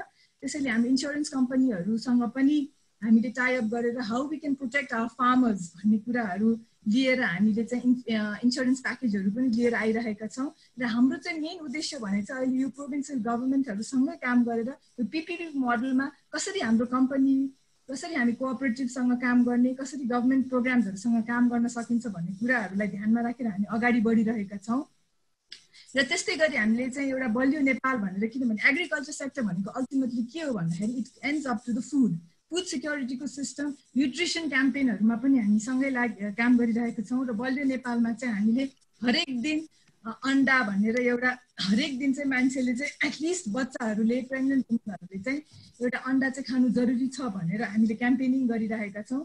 किन यो क्याम्पेन गर्न जरुरी थियो भने चाहिँ यो चाहिँ एउटा डिमान्ड क्रिएसनको लागि हो र फार्मर्सहरूले प्रड्युस गरेको प्रडक्टलाई चाहिँ एउटा सिक्योरिटी मार्केटसम्म पुर्याउनको लागि चाहिँ एउटा कन्ज्युमर बिहेभियरलाई पनि, यो ह्याबिट्सलाई पनि चेन्ज गरेर यो डिमान्ड क्रिएसनको लागि हामीले यो अभियानमा लागिरहेका छौँ। र त्यस्तै गरी अब जुन सुतिजीले भन्नुभएको होल भ्याल्यु चेनमा हामीले कसरी हेरिरहेका छौँ भन्दा यो सिपसँग काम गरिसकेपछि चाहिँ पहिला त हामी त एउटा प्रोडक्सन युनिट मात्रै थियौँ, एउटा इनपुट प्रोभाइडर मात्रै थियौँ होइन, तर हामी सिपसँग काम गरिसकेपछि चाहिँ एउटा हामीले whole poultry सेक्टरको, cattle सेक्टरको, fishery सेक्टरको whole भ्याल्यु चेनमा हामीले गहिरेर हेऱ्यौँ। जस्तो फर एक्जाम्पल जस्तो हामीले अब पोल्ट्री सेक्टरको भ्याल्यु चेनमा हेऱ्यौँ भने it starts from the supply chain होइन, वे इट्स क्रपबाट सुरु हुन्छ, जस्तो maize, rice, soya. So without these raw materials we cannot produce feed भन्ने कुरा आएपछि we are trying to work with even these crop group होइन, मेज फार्मर्सहरूसँग हामीले कसरी काम गर्न सकिन्छ र हाम्रो देशमा नै मेज फार्मिङको लागि मेज फार्मिङलाई बढाएर मेज कसरी हामीले सेल्फ कन्ज्युम गर्न सकिन्छ भनेर हामीले क्लाइमेट स्मार्ट मोडल्सहरू ल्याएर मेज फार्मिङमा हामी काम गरिरहेछौँ। जस्तो बेलका नगरपालिका, प्रोभिन्स 1 को बेलका नगरपालिकासम्म हामी मेयरसँगै बसेर त्यहाँको एग्रिकल्चर टिमहरूसँग मिलेर ट्रेनिङहरू दिएर बाइब्याक मोडलमा काम गरिरहेका छौँ। त्यस्तै गरी हामी बर्दियाको म्युनिसिपालिटिजहरूसँग पनि यो ल्यान्ड क्लस्टरहरू गरेर कसरी यो मेजलाई चाहिँ स्वदेशमा नै मेज कसरी उत्पादन गर्न सकिन्छ र हामीलाई चाहिने फिड एज अ फिड कम्पनीलाई चाहिने गुणस्तरीय मेज कसरी उत्पादन गर्न सकिन्छ भन्ने कुराहरूमा हामी काम गरिरहेका छौँ। र त्यस्तै गरेर स्टोरेज, किन उत्पादन गरेर मात्र हुँदैन, त्यसको लागि स्टोरेज पनि चाहिन्छ भनेर वेयर हाउसिङहरूमा कसरी सेटअप गरेर, जस्तो हामी अहिले कपिल वस्तुमा एउटा नेपाल वेयर हाउसिङ भनेर हामीले पार्टनरसिप गरेर एउटा वेयर हाउसिङको पनि सेटअप गरेर ताकि फार्मर्सहरूको बाइब्याक गर्न सकुन् भनेर हेरिरहेछौँ। त्यस्तै गरेर अब नेपालमै पोल्ट्री सेक्टरलाई बढाउनको लागि GP farm, parent farm, breeder फार्महरू आइरहेको छ होइन। त्यस्तै गरी स्लटरिङ, प्रोसेसिङ, त्यसपछि retail, restaurants, hotel, bakery. So these are the few players that are involved in the value chain. So if you look at the whole stakeholders, all the players that contribute to the value chain भन्यो भने त्यो हरेक सेक्टरमा हामीले कस्तो कस्तो किसिमको जब क्रिएसन गर्न सकिन्छ र कस्तो कस्तोको स्किल निड छ भन्ने हामीले होल एनालाइज गरे यो 3-4 महिना होइन। त्यसपछि हामीले हरेक सेक्टरको एक्सपर्ट्सहरूसँग बसेर, जस्तै अघि बजितजीले भन्नुभयो होइन, crop 500, Lohmann, so they have a big GP farms in US, in Germany. So we went there, we talked to their experts and we worked their expertise to Nepal. अनि त्यसपछि उनीहरूसँग वर्कआउट गरेर नेपाललाई पनि अब स्किल डेभलप गरेर यो प्रोडक्सन्सहरूको चाहिँ enhance गरेर जब क्रिएसन गर्ने, इन्डस्ट्री क्रिएट गर्ने भन्ने कुराहरूमा चाहिँ हामीले ब्रेनस्टर्म गरेर अब यो सबै करिकुलमहरू बनाइसकेका छौँ होइन। अनि हामीले डिपार्टमेन्ट अफ लाइफ स्टक हाम्रो सँग पनि बसेर यो सबै हामीले करिकुलमहरू सेयर गरे, उहाँ धेरै खुसी हुनुभयो होइन। सो उहाँहरूले चाहिँ हामीलाई अब in the interest of time, if we can wrap up. Yeah, I think maybe we can come to the details of the partnership later down the road. Yeah. Okay. So if you just want to wrap up, yeah. I just want to thank you. I just wanted to share that, like, in this whole value chain, we are really trying to work hard to create many jobs, like just not in one poultry farm. So when you look at the whole farming, it starts from farm to fork, and in this whole value chain, we can create many job opportunities. And yeah. No, like you said, agriculture, it's one of the sectors challenge pani dherai cha, but the rewards that you can reap, for an industry, but the number of lives you can touch and improve, it's profound. And so we're very proud of our partnerships with Srinagar Agro Farm. I mean, the details on our partnership with Srinagar Agro, it's all available on our website. After this event is over, I think some participants are registered or live. We'll send you more information on what we're doing. But to move on from poultry now, I would like now to move to the construction and automobile industry. Bishnuji, maybe we'll move to Bishnuji. यहाँ मोरङ अटो works लगायत निर्माण र अटोमोबिल क्षेत्रसँग आबद्ध हुनुहुन्छ यहाँलाई नेपाल उद्योग परिसंघको भावी अध्यक्षका रूपमा हेरिन्छ and as somebody who's again a partner on SEEP, we've had the chance to work with you for over a year now, Bishnuji. You really understand the value of skilling, not just for job creation, but also for industry growth. दक्ष जनशक्तिको महत्त्वलाई राम्रोसँग बुझेको र SEEP कार्यक्रमको partner भएकोमा म एउटा प्रश्न राख्न चाहन्छु दक्ष जनशक्ति विकासको महत्त्वपूर्ण पक्षलाई यहाँले कसरी आफ्नो उद्योगमा जोड्नु भएको छ Can you briefly talk about the work you're leading through Morung Auto Works to build and supply the skilled workforce required by the construction industry? Thank you, Suti. First of all, I would like to congratulate SEEP and Rojgari Services for launching our Deshma Panicha Rojgari. I think this is a very relevant thing which has happened because the kind of unemployment we are expecting that we are going to face in future. I think this kind of initiative is really going to put us on track. Talking about our JCB partnership and SEEP partnership, little bit on background. JCB is a UK-based company which we are representing in Nepal and selling from 28 outlets all over Nepal. We have about 50% market share and about 10,000 numbers of equipment on road, which is about 1/3 of the total equipments on road. I feel that because we have got such high market share, we also have got responsibility towards the ecosystem of construction industry or construction equipment industry in Nepal.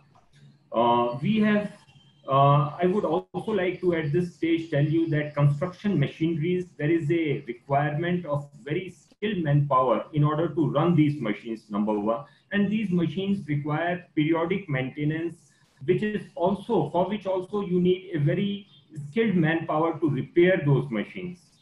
So looking at these kind of requirement, we had initiated earlier a small operator training school and also mechanics in small part in Kathmandu only. But when Mr. Baljit and his team came and started this SEEP project in Nepal, and they also came to us with their proposal, it was really a spark to our dream. I think we wanted to expand this particular thing. But we were not finding it feasible to go to other states also because there is a requirement all over Nepal in all the provinces. So his proposal was a very encouraging and very firm kind of proposal which was presented by SEEP, and we immediately undertook. We invested about 3 crore rupees, and we also opened it in province number 2 and province number 5. We in fact reinforced our operations in province number 3 also, and we committed to train within a short period of time 900 operators as well as our mechanics or engineers over here. I think although in spite of COVID and before the COVID itself, we have been able to achieve 30% of whatever target that we had received. And also the good part is that we have been able to give employment to more than 60% of whoever we have been able to train. I think with their encouragement, with their vision of SEEP, we were able to undertake these things very fast, and we were able to achieve this thing very fast, I should say. Now to the vision that we have, this is just the first phase that we are undertaking. We have got vision along with SEEP that we would like to go to all the provinces. We would like to achieve a figure of 5,000 trainees, which we are able to train and put them in the job itself. And we would like to also go immediately in Bhairava also, so that we are able to start our operation within a period of next 3-4 months. Although there are a lot of COVID restriction on these kind of institutes, but we would like to take it further as soon as possible. And we also feel now, I'm saying what kind of impact it had on the industry. I will just like to give an example. Paile jaile pani mancheharu authyo, machine lindakeri, they used to ask us, will you be able to supply us operator or not? So along with the machine, we also had to supply an operator. We have to find them an operator. But now the ecosystem has developed. Nowadays, whoever purchased the machine, they don't ask for the operator. They are able to get it in the market itself. Ek number. Dosto number with our organization, after our organization opened, there have been 5-6 more people who have come and opened the similar kind of institute. So I feel that I'm saying the ecosystem of this kind of training is being created in Nepal, which is a very, very positive aspect. Secondly, those people, those migrant workers who would be returning to Nepal, I think it is an excellent opportunity for them for self-employment also, because after the training, they would be able to run the machine because they would be having some kind of seed money. So they can always get these kind of vehicles on finance. And after that, they can consistently earn 1 to 3 lakhs rupees depending on the machine from this itself. So I think it is going to play a very important role for migrant workers also. So I think we really cherish our partnership with SEEP and the initiative, and for showing us the vision. We would like to thank them for this particular thing. Yeah. Thank you. Vishnuji, if I can just slightly move the conversation, because you also wear the, you're also a really active member of CNI and the incoming president of CNI. And so from that perspective, what recommendations would you have for other industries in terms of why and how they should collaborate with, organizations like Rojgari Services and join hands with this campaign? If you can just maybe briefly, Alikati, talk about that. I would also like to talk about the model that SEEP has come out with, the model which has got industries, or I say private employers. It also has got SEEP, UKaid, and it has also got the local governments. I think 2 words I would really like to stress with Mr. Baljit has spoken in front of everybody. Number 1 is collaboration. I think the collaboration in between all these people is very, very important. Number 2, employer-led training, because training itself is not important, but unless until the person who is getting trained, he is able to get a job. I think this particular partnership, this particular model is stressing on employment, and it is ensuring that at least 80-90% whoever are getting trained, they are able to get job, and those people who are able to, and we are training people as per the requirement of the job. So these are very important aspects of this particular training. And I would also like to give 3-4 more benefits point by point. I would not have jumped into going into province 2 or province 5 unless and until there would have been some financial help from SEEP, because this itself is not a profit-making venture as of now, or not even a break-even making venture. But because of the support, maybe in future it may be able to do break-even. But with their support, we got the encouragement. We were able to open 2 institutes at 2 different provinces, and we are planning 3rd also. And number 2, it is industry which requires this particular jobs. So I'm saying it is industry based. So requirement and placement of these people is also very important, and which will happen because it is run by the industry's people. Number 3, it will also create a lot of self-employment among the people because they develop skill, and there would be opportunities along with the skill to open their own organizations also, own employment also. Number 4, even over a period of 1.5 to 2 years, even when we do not have any kind of collaboration with SEEP, I'm sure the infrastructure that has been built, the know-how that has been created, it is going to remain in Nepal only. So it is going to be a property of Nepal. So it is beneficial for Nepal also. So I see that this kind of benefit is being generated from these partnerships. So Malai Lakshaki, I think it is a wonderful model, and this is the model which we should be promoting also. And number two, as a CNI also, we feel that we are in a very good position to partner with the industries, know their requirement, what are the requirements of the industries as far as manpower is concerned. These kind of partnerships in between SEEP, government, as well as the industries, we are in a very good position to get these kind of partnerships cemented. And we are also in a good position to ensure that there is a link in between all these people, and we can do it from CNI so that more jobs are being created, and jobs are created which are compensating the actual industrial needs. So I feel that I'm saying this kind of model along with CNI can play a very, very important role. I would also like to I would also like to request government, in order, because government in this particular budget, they have allocated quite good number of budget for various things in skill development, just like they, through the provinces and local government, they have allocated money in order to get the training for the people. They have allocated money in order to ensure apprenticeship in the industries. They have allocated money in order to strengthen these kind of institutions. I think, although there has been allocation of money, but I still feel that Karyavidi needs to come over there and things needs to start in a very fast pace.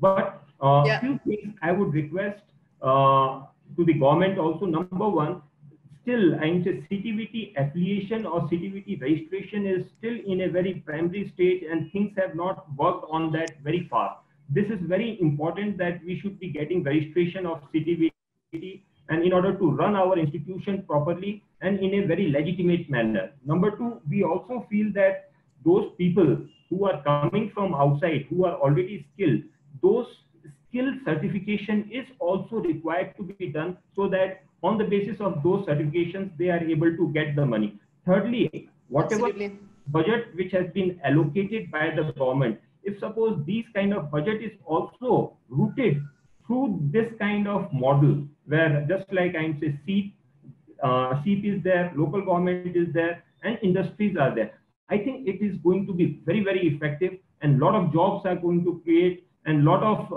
placements are going to happen, and it is going to be helpful to everybody. All right, thank you, Vishnu. So I think you've really nicely, because you understand different skilling models and you understand the value of collaborations. I think you've nicely talked about that approach. And you also talked about the co-investment approach, because like you said, like before SEEP came into the picture, for instance, if you were training 100 people, about in collaborations, we're now training about 1,000 people, right? So we can do more is the point. And also the point that it was limited, this training was limited around Kathmandu. Now we've gone to Janakpur, we've gone to Nepalganj. So also being able to go to areas, geographic regions where this quality of training was not available. So thank you for highlighting your skilling model. So if I can now maybe request Ranjit ji to come Thank up. you, Suti. Thank you very much. I would like to now move on to incoming president of FNCCI, Mr. Shekhar Golcha. तपाईं आफै नै गोल्छा ग्रुपको representative हुनुहुन्छ, जसले देशमा सबभन्दा बढी रोजगारी सिर्जना गरेको छ।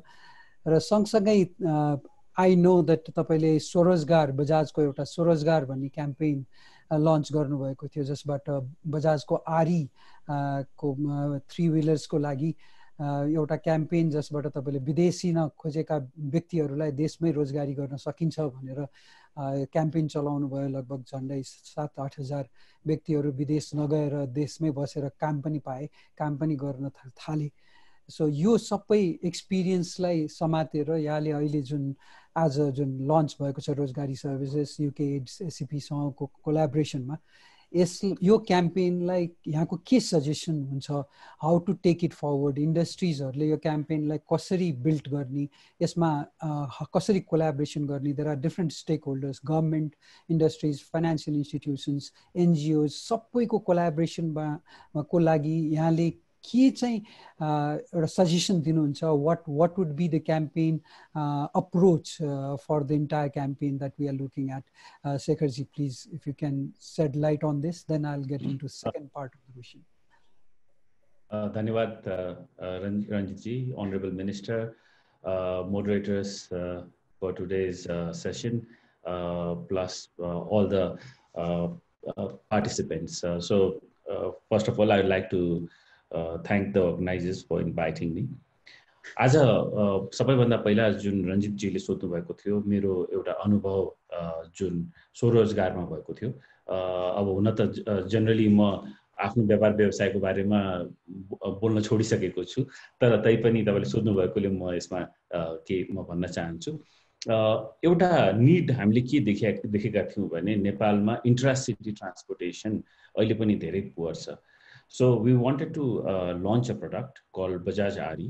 हामीले के गर्न चाहेका थियौं भने यो जुन विदेश रोजगारीबाट फर्केका जुन युवाहरू छन् उनीहरूलाई कुनै न कुनै तरिकाले हामीले आकर्षित गरेर अब घरमै बस्नुस्, आफ्नै परिवार र आफ्नो साथीभाइसँग बस्नुस् भनेर कुनै एउटा अट्र्याक्टिभ प्याकेज बनाउन सकिन्छ कि भनेर हामीले एउटा सोच राखेका थियौं र त्यही अनुसारले हामीले एउटा स्वरोजगार क्याम्पेन भनेर एउटा हामीले गरेका थियौं। त्यसमा हामीले के गर्यौं भने जो पनि विदेशबाट फर्केर आएका थिए उनीहरूले एउटा सानो डाउन पेमेन्टमा हाम्रै इन्भेस्टमेन्ट कम्पनीको थ्रुबाट हामीले फाइनान्स गर्थ्यौं र एउटा सानो डाउन पेमेन्टमा हामीले 3 व्हिलर दिन्थ्यौं र एउटा सजिलो मेन्टेनेन्स फ्री र मेन्टेनेन्स पनि इन्क्लुडेड भएको एउटा सजिलो EMI पनि हामीले बनाएर हामीले जुन बाहिरबाट माइग्रेन्ट वर्कर्सहरूलाई चाहिँ हामीले आकर्षित गर्न खोजेका थियौं। भन्नाले 30,000 देखि 40,000 डाउन पेमेन्टमा हामीले 3 व्हिलर प्रोभाइड गरेका थियौं र हामीले एउटा त्यसको इकोनोमिक्स के बनाएका थियौं भने एउटा जुन पनि नेपालको बी टाउन्सहरू छन् त्यसमा कम से कम 30,000 देखि 50,000 सम्म लगानीको प्रतिफल प्राप्त होस् र एउटा जुन उसले त्यही लेभलको जुन जब उसले विदेशमा गरिरहेको छ उसले अब नेपालमा गरेर 30 to 50,000 रुपीस पर मन्थ गर्न सक्यो भने हामी आकर्षित गर्न सक्छौं भनेर हामीले एउटा स्किम पनि लन्च गर्यौं। हामीले त्यसको लागि पुरै क्याम्पेन पनि गर्यौं र अहिले हामीले 17,000 त्यस्ता 3 व्हिलर्सहरू मार्केटमा ल्याइसकेका छौं र त्यसमध्ये 50% भन्दा बढी त्यस्ता विदेशबाट फर्केर आएका नेपालीहरू नै छन्, नेपाली युवाहरू नै छन् र अहिले पनि उनीहरूको जुन प्रतिफल जुन लगानीको छ उनीहरूले सजिलै 35,000 एउटा सानो टाउनमा पनि 35,000 रुपैयाँ कमाउन सकेका छन् भनेपछि हाम्रो यो क्याम्पेन चाहिँ एउटा सक्सेसफुल एक्जाम्पल पनि रहेको थियो। तर अफ कोर्स च्यालेन्जेसहरू पनि रहेका छन् यसलाई सस्टेन रूपमा अगाडि बढाउनको लागि, किनभने नम्बर्सहरू बढी भयो भने फेरि त्यसको इन्कम चाहिँ घट्दै जान्छ किनभने मार्केट लिमिटेड छ र अहिले चाहिँ हामीले कसरी लिमिट नम्बर्सहरूलाई पनि धेरै नबढाएर कसरी उनीहरूको लगानीको प्रतिफल चाहिँ इन्स्योर गर्ने त्यसको लागि चाहिँ हामी कार्यरत पनि छौं र यो चाहिँ एउटा सक्सेसफुल क्याम्पेनको रूपमा पनि भयो। Of course it was a business for me as well हैन, तर एउटा सक्सेसफुल क्याम्पेन जसले एउटा स्वरोजगार गरेर नेपालमै बसेर आफ्नो एउटा मिनिमम रिक्वायरमेन्ट पूरा गर्न सकिन्छ भन्ने कुरा चाहिँ हामीले प्रमाणित गर्यौं। धन्यवाद शेखरजी। तपाईँ अब FNCCI को incoming president and I know तपाईसँग एक्जिक्युटिभ कमिटीमा काम गर्दै गर्दा तपाईको प्लानिङमा अहिले स्किल डेभलपमेन्ट सेन्टर खुल्नुपर्छ या स्किल डेभलपमेन्टमा चाहिँ नि इन्डस्ट्रिजले एउटा ग्यापलाई फिल गर्नुपर्छ भन्ने कन्टेक्स्टमा तपाईँ काम गर्दै हुनुहुन्छ। सो यो बेलामा त्यो बारेमा अलिकति जानकारी गराइदिनुस् कि FNCCI को तपाईको भिजन अनुसार how are you going to bring this forward र सँगसँगै गभर्नमेन्टबाट अहिले यहाँ अर्थमन्त्रीजी पनि यही हुनुहुन्छ, गभर्नमेन्टले सरकारको तर्फबाट के कस्तो सहयोग र एनजिओजहरू जस्तो UKaid SIP जस्ता एनजिओजहरूबाट के कस्तो सहयोग को अपेक्षा गर्नुभएको छ त्यो कार्यक्रमलाई सुचारू गर्नलाई या लन्च गर्नलाई या यो कार्यक्रममा आबद्ध गर्नलाई FNCCI सँगको कस्तो सहकार्य हुन सक्छ भनेर हाइलाइट गरिदिनु भयो भने बेटर हुन्थ्यो। पक्कै पनि रञ्जितजी म नेतृत्वमा आउँदैछु। अहिले कोभिड नभएको भए सायद म अलरेडी उद्योग वाणिज्य महासङ्घको अध्यक्षको रूपमा स्थापित भइसक्थे। तर अब चाँडै नै म आउँदैछु र मेरो एउटा किनभने अहिलेको समय एउटा क्रिटिकल समय किन पनि छ भने अहिले हामीले जुन रोजगारीको कुरा गरिरहेका छौँ, मैले एउटा कुरा यसमा के थप्न खोजेँ भने नेपालमा गत 2 दशकसम्म नेपालमा रोजगारी सृजना गर्नुपर्छ भनेर हामीलाई कहिले पनि प्रेसर आएको थिएन, किनभने युवाहरू विदेश गइरहेका थिए, उनीहरूको उनीहरूको रेमिटेन्सले हाम्रो देश चलायमान थियो, त्यसमा कुनै समस्या थिएन, किनभने रेमिटेन्सले कन्जम्सन पनि बढाएको थियो, त्यसले रेभिन्यू पनि बढाएको थियो, सरकारले पनि साधारण खर्च लगायत आफ्नो डेभलपमेन्ट एक्सपेन्सेसमा बजेट्सहरू बनाउन सकेको थियो। तर सडनली अहिले यस्तो सिचुएसन छ, कोभिड-19 को एउटा चुनौती र अर्को जुन पेट्रोल, खास गरेर पेट्रोलियम ले चलेको इकोनोमिजहरूमा चाहिँ एउटा ठुलो प्रेसर आएको छ। त्यसैले गर्दाखेरि अब हामीले विभिन्न फिगर्सहरू देखेका छौँ, तर 5 देखि 6 लाख युवाहरू बाहिरबाट अब फिर्ता देश फर्किने एउटा तर्खरमा पनि छन् जस्तो फिगर्सहरू देखिएको छ। उद्योग वाणिज्य महासङ्घमा हामीले के गर्ने एउटा प्रयास गरेका छौँ भने हुन त यो कुरा मैले अब आफ्नो नेतृत्वमा आइसकेपछि कार्य समितिबाट अनुमोदन पनि गराउने छु, तर मैले के एउटा प्रयास गरेको छु भने अबको डाइरेक्सन के हुनेछ त, अब हाम्रो देशमा कसरी रोजगारी सृजना गर्न सकिन्छ, कसरी व्यापार घाटा कम गर्न सकिन्छ, कसरी देशलाई हामी आत्मनिर्भर बनाउन सक्छौँ, हामी कसरी इम्पोर्ट डिस्प्लेसमेन्ट गर्न सक्छौँ भनेर एउटा गुरु योजनामा मैले काम पनि गरिरहेको छु। र यसमा चाहिँ इम्प्लोइमेन्ट जेनेरेसनको, किनभने आज त्यो कन्टेक्स्ट छ, म इम्प्लोइमेन्ट त्यसको लागि म कुरा राख्न चाहन्छु। अब हामी सबैलाई अघि फिगर्सहरू पनि शैलेन्द्रजीले शेयर गर्नुभएको थियो, औपचारिक क्षेत्रले अहिले पनि 10 लाखभन्दा बढी रोजगारी सृजना गरेको छैन। एमएसएमई पनि जोड्ने हो भने सायद हामी 25-30 लाखको कुरा गर्दैछौँ र यसमा खास गरेर उद्योगमा हामीले रोजगारी सृजना गर्ने हो भने उद्योगमा रहेका चुनौतीहरू के छ, पहिला हामीले त्यसलाई चाहिँ एड्रेस गर्नुपर्छ। अब एमएसएमईको आफ्नै चुनौतीहरू छन् र ठुला उद्योगहरूको आफ्नै चुनौतीहरू छन्। एउटा जनरली मैले कुरा गर्ने हो भने ठुला उद्योगको चुनौती भन्नाले कस्ट अफ डुइङ बिजनेस चाहिँ धेरै बढी छ, हामी इनएफिसिएन्ट इकोनोमी छौँ, हामीका कस्ट धेरै बढी छ। अब कस्टमा मैले 4-5 वटा एस्पेक्ट्सहरू मैले राख्नु खोजेँ। एउटा चाहिँ लेबर प्रोडक्टिभिटी, अब आइएलओको पनि रिपोर्ट हेर्ने हो भने साउथ एसियामै हाम्रो प्रोडक्टिभिटी एकदमै कम छ। यसका धेरै कारणहरू होलान्। एउटा चाहिँ श्रम ऐन हाम्रो त्यति इम्प्लिमेन्ट नहुन सक्ने, देशमा चाहिँ त्यस्तो काम गर्ने वातावरण नहुने, श्रम सम्मान नहुने लगायतका अन्य समस्याहरू पनि होलान्, तर the fact remains that productivity एकदमै कम छ र हाम्रो वेजेस पनि रिलेटिभली धेरै हाई छ। र अर्को मैले इन्ट्रेस्टको कुरा राख्न चाहेँ, फाइनेन्स कस्ट नेपालमा रिलेटिभली जुन एउटा प्रोडक्टिभ इन्डस्ट्रीले एक्सेस गर्न सक्ने छ त्योभन्दा अलमोस्ट 3 to 4% बढी छ। हुन त अहिले घट्न एउटा क्रम छ, तर 3 to 4% एउटा प्रोडक्टिभ सेक्टरले स्पेसली इन्डिया र चाइनामा जति जुन एक्सेस गर्न सक्छन् त्योभन्दा बढिरहेको छ। अर्को एउटा महत्त्वपूर्ण हाम्रो लजिस्टिक कस्ट, किनभने हामी ल्यान्डलक्ड कन्ट्री छौँ र जहिले पनि हामीलाई र मेटेरियल्सहरू आफ्नो या भारतबाट या अन्य देशहरूबाट हामीले मगाउनु पर्ने बाध्यता रहेको हुन्छ र जुन हाम्रो लजिस्टिक कस्ट छ त्यसमा चाहिँ गम्भीर प्रकारले हामीले काम गर्न जरुरी छ, किनभने यसमा पूर्वाधारहरूको एकदम ठुलो कमी रहेको छ। हुन त सरकारले आइसिटी लगायत अन्य पूर्वाधारहरूमा धेरै सुधार गरेको छ, तर यसमा अझ पनि सुधार आवश्यक छ र कसरी हामी सरकारलाई पनि कन्भिन्स गरेर र भारतलाई पनि, भारत सरकारलाई, किनभने हाम्रो पोर्ट्सहरू अहिले हामीले युज गर्ने 2टा वाइज्याक र क्यालकाटा पोर्ट छ, त्यहाँबाट नेपालबाटसम्म लिएर आउँदाखेरि कसरी कस्ट कम गर्न सकिन्छ यसको पनि मैले एउटा रिलेटिभ स्टडी पनि गरिरहेको छु।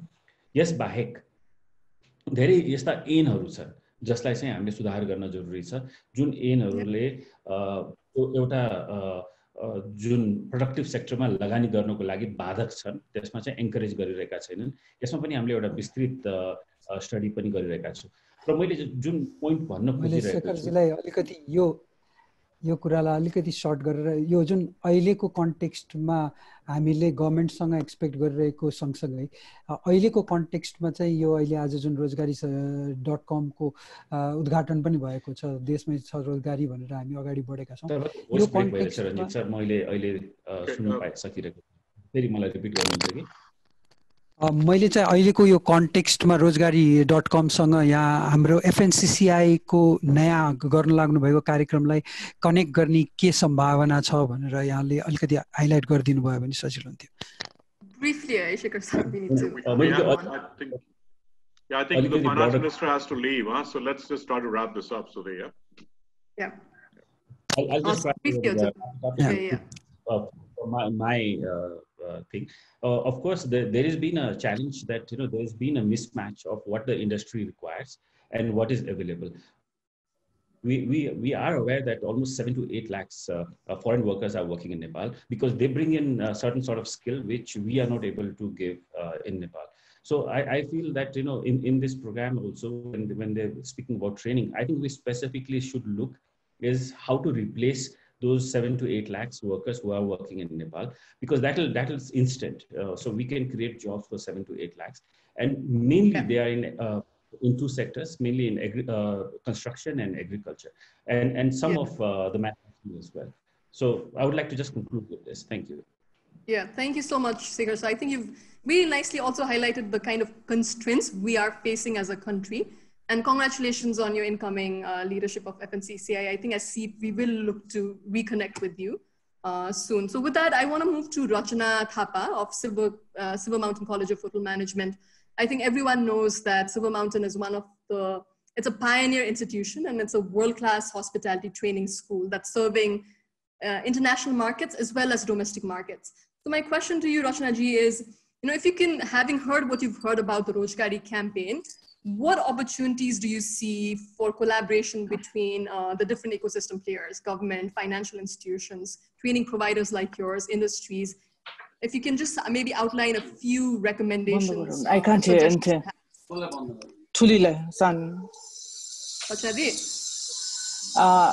Yes, thank you, Stuti.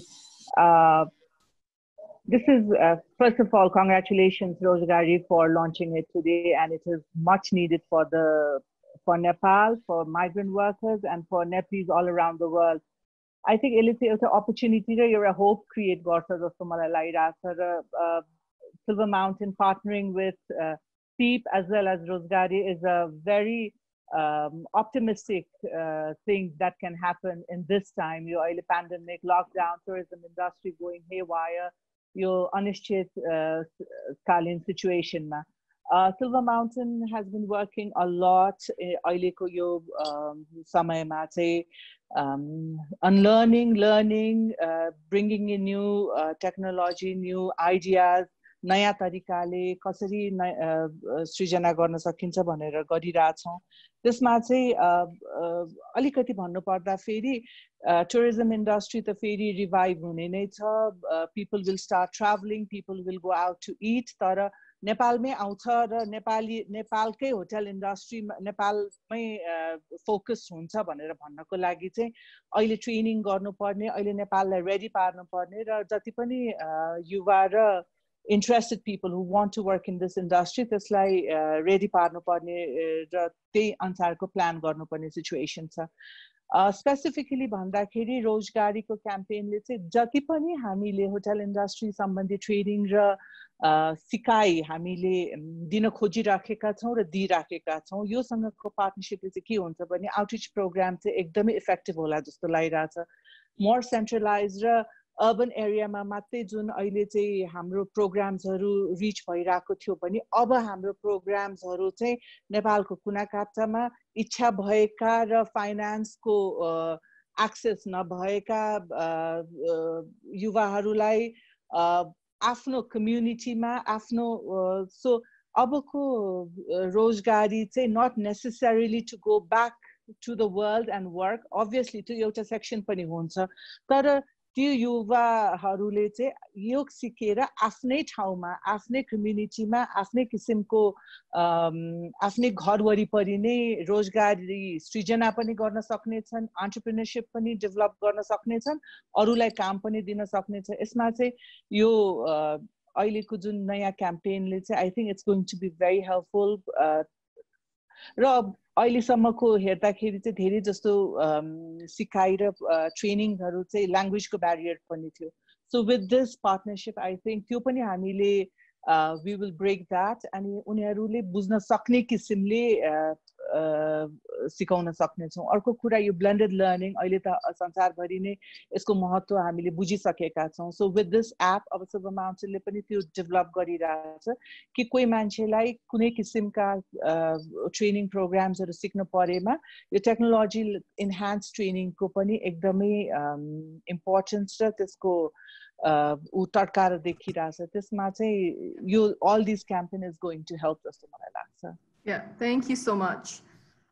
Thanks so much. So we'll move to our last speaker now, but last not but the least, Pawanji, Pawan Mongolian, you represent one of the most progressive companies in Nepal, you know, and SEEP and Naima, Nepali yarn manufacturers, we've of course been partners since 2019, and we have some really innovative skilling models that we're piloting in 4 yarn industries, Jagdamba, Reliance, Tricode, and Triveni. And so my question to you, Pawan, is, you know, these models that we've introduced, you know, which are the industries where you think it can be replicated and scaled, number one? And if you can also talk about, based on your experience with SEEP and what you've heard about the Rojgari campaign, what suggestions, recommendations would you have, you know, to the government, to Rojgari Services, to SEEP on what kind of public-private partnership model should we be looking to build? And what are some collaboration pathways that we can pursue? Thank you. Thank you very much. Honorable Minister, Baljit, all the team of UKaid and SEEP, and my colleague, all the business associates.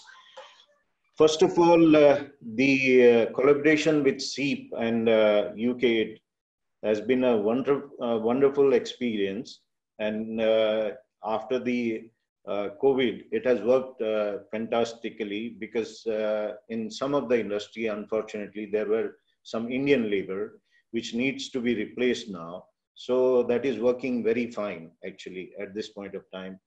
Till today, because of the COVID, the target is not meted. We wanted to do 4,000 training in this first year itself as a pilot project.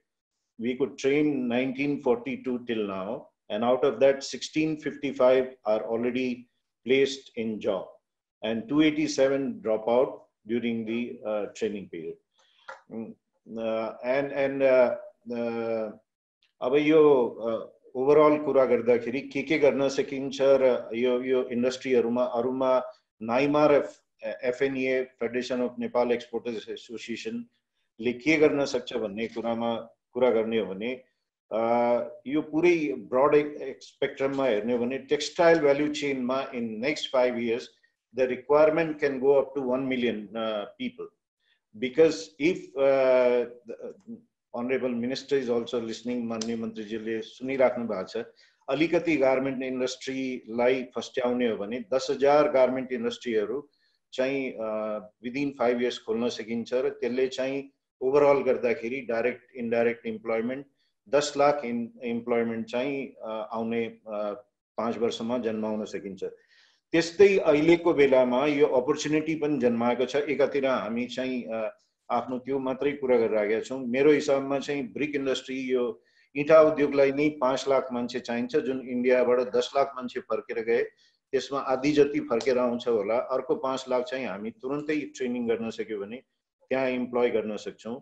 त्यस्तै 50,000 भन्दा बढी त case काट्ने बार्बरहरु नै इन्डियनहरु छन्, तिनीहरुलाई चाहिँ मजाले replace गर्न सकिन्छ ट्रेनिङ प्रोग्राम त्यस्तो आउन सक्यो भने। यो सँगसँगै कन्स्ट्रक्सन इन्डस्ट्रीमा 10 लाख भन्दा बढी इन्डियन मान्छेहरु छन्, तिनीहरुलाई चाहिँ रिप्लेस मजाले गर्न सकिन्छ। त्यसमा चाहिँ ट्रेनिङको नै खाँचो छ। अब यो एग्रीकल्चरको कुरा गर्दाखेरि मेरो आफ्नो एक्सपिरियन्सको हिसाबमा मैले आफैले प्रोग्राम गरेको हिसाबमा 25 वटा गाउँमा हामीले 1000 भन्दा बढी किसानलाई यो अर्ग्यानिक खेती गर्ने ट्रेनिङ दियौं। त्यसबाट चाहिँ हामीले के गर्यो भने उनीहरुको लाइफ नै चेन्ज भएको छ अहिले।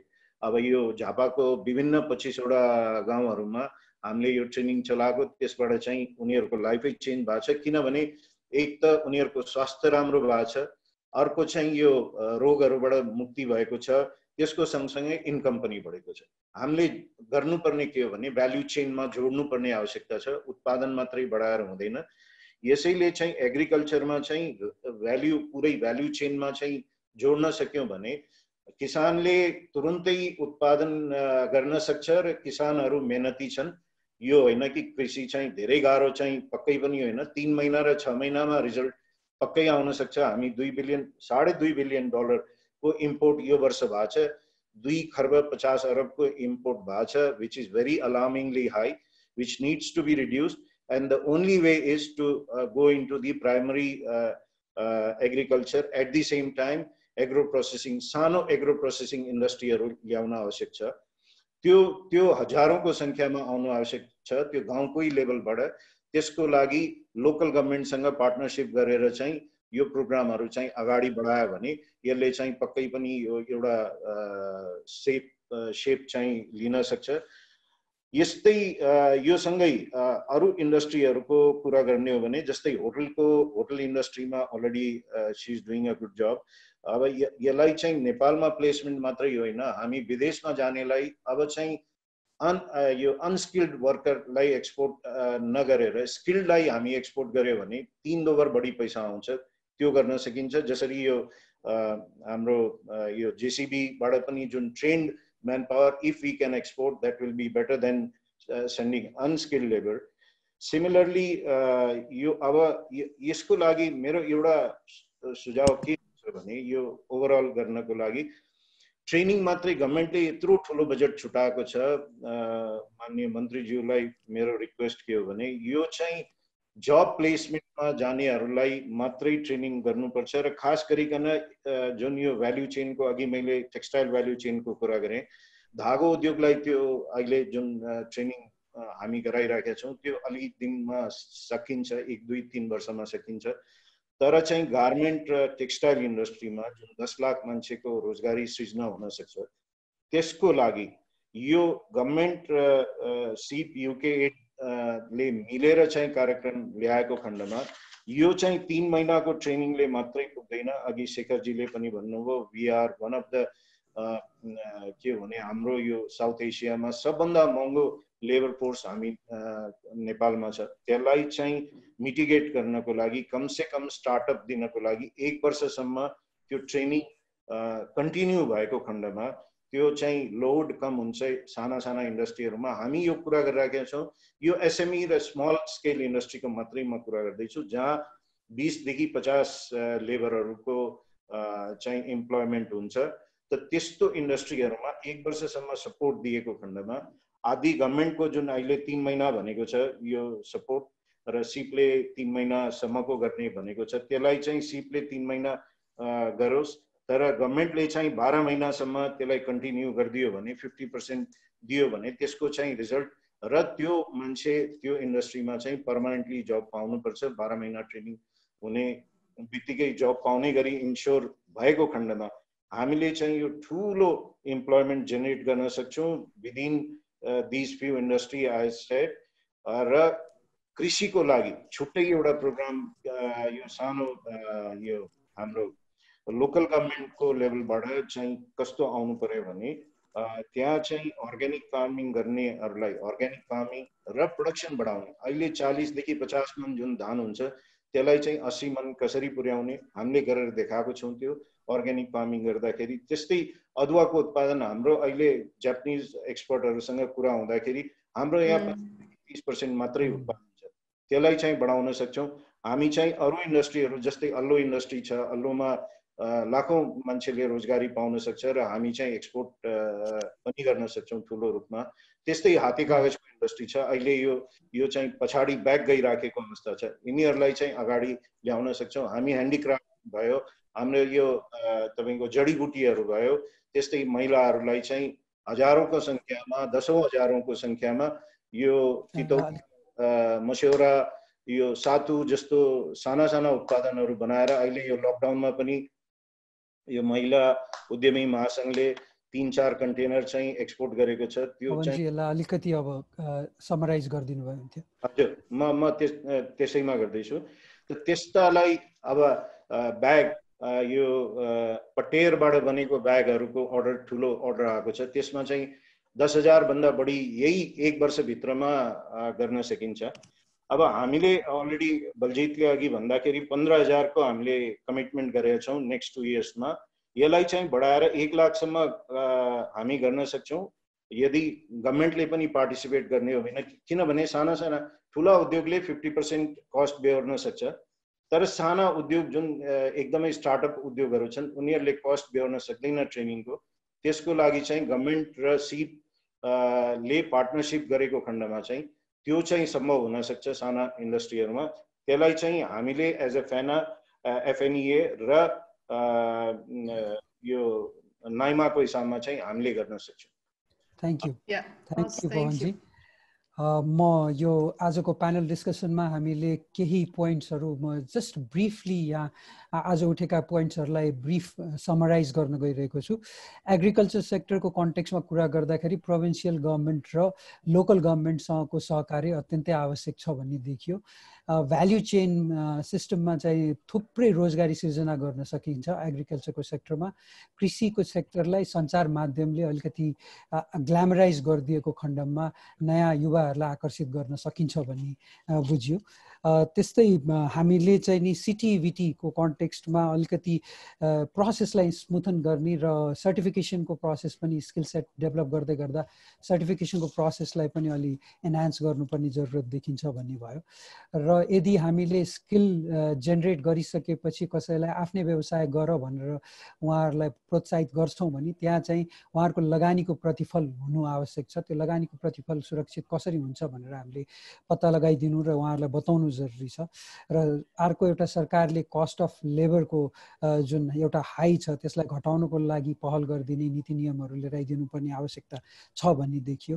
र हाम्रो देशभित्रै अहिले फरेन लेबरको जुन इन्भल्भमेन्ट छ इन्डियाको लेबर्सहरूको डिफ्रेन्ट स्किल सेटमा त्यो लेबरहरूलाई हामीले डिस्प्लेस गर्न सक्यौँ भने देशभित्रै अहिले 10औं लाख चाहिँ रोजगारी अहिले नै छ भन्ने देखियो। गार्मेन्ट इन्डस्ट्रीको कन्टेक्स्टबाट कुरा गर्दा गार्मेन्ट इन्डस्ट्रीलाई हामीले अलिकति सपोर्ट मेकानिजम क्रिएट गर्यौं र गार्मेन्ट इन्डस्ट्रीमा चाहिने म्यान पावरलाई तालिम दिन सक्यौं र सरकारले अलिकति त्यसलाई नीति नियम अनुसार गार्मेन्ट इन्डस्ट्रीलाई अलिकति सर्भाइभल फ्याक्टरमा लिएर गइदियो भने सायद त्यहाँभित्र नै हामी थुप्रै रोजगारी सिर्जना गर्न सक्छौं। PPP को मोडल नै हो हाम्रो लागि इम्पोर्टेन्ट र यदि यो सहकार्य हुन सक्यो भने रोजगारी.com आजको सुरुवात चाहिँ धेरै अगाडि बढ्न सक्छ र यसले ठूलो उपलब्धि हासिल गर्न सक्छ भन्ने सबैजना प्यानलिस्टहरुको विचार आएकोले यहाँहरु सबैलाई धन्यवाद छ। सबै प्यानलिस्टहरुलाई आफ्नो अमूल्य समय दिएर आफ्नो विचारहरु यहाँ राखिदिनु भएकोमा यहाँहरु सबैजनालाई हाम्रो एकमुष्ट धन्यवाद छ। र over to you Baljit for carrying forward the session. Thank you, Ranjit. Thank you very much. An excellent thank to all the moderators and panels. We do understand the finance minister is extremely busy and really appreciate that he has sat with us through this session. Let me take the opportunity to, I mean, nobody needs any introduction for the finance minister, but I personally can speak from my own very experience because I worked with him when he was the governor of the Nepal Rashtra Bank. And under his labor leadership, the central bank moved on to doing things that we see today. And also a lot of the inspiration that we've drawn up until today, he knows that personally. The entire team that we have worked with under Saksham and under a C project draws a lot of inspiration from what he has guided us and what he will guide us until tomorrow. So Honorable Finance Minister, I'd like you to please, if you can, give us some parting wisdom in terms of how you feel we should try to work together with the government in the context of what we do forward. Primarily, as you have given this responsibility to the Ministry of Labor and Employment and Social Security to manage this project, and we're immensely proud of the relationship, Honorable Minister. Minister of Labor was not feeling well. He called me this morning, Honorable Minister. He was with the doctor, so he's not really well. So he asked me to apologize on his behalf. But at the same time, I'd like you to, Finance Minister, just say a few words. And I know you will have a lot of interesting things to cite to us. I'm looking forward to your wisdom, Honorable Finance Minister. Please. Thank you. Thank you for your kind words. My efforts are always to see that Nepalese get job opportunities at home and they don't have to fly with a lot of pains in their heart, as some of the panelists was expressing too. my friends from business community, including the President waiting and would-be president and other colleagues, in the panel, and also the moderator. Once again, many thanks to UKaid and the implementing partners for launching such an important jobs program, which is an integrated approach, I believe, of looking forward the job opportunities, linking the job seekers with the employers, in fact, making labor market integration better, and skilling and, if necessary, reskilling the workers, particularly the returnee migrant workers, who might have some set of skills which may not be equally fitting to the job opportunities created at home.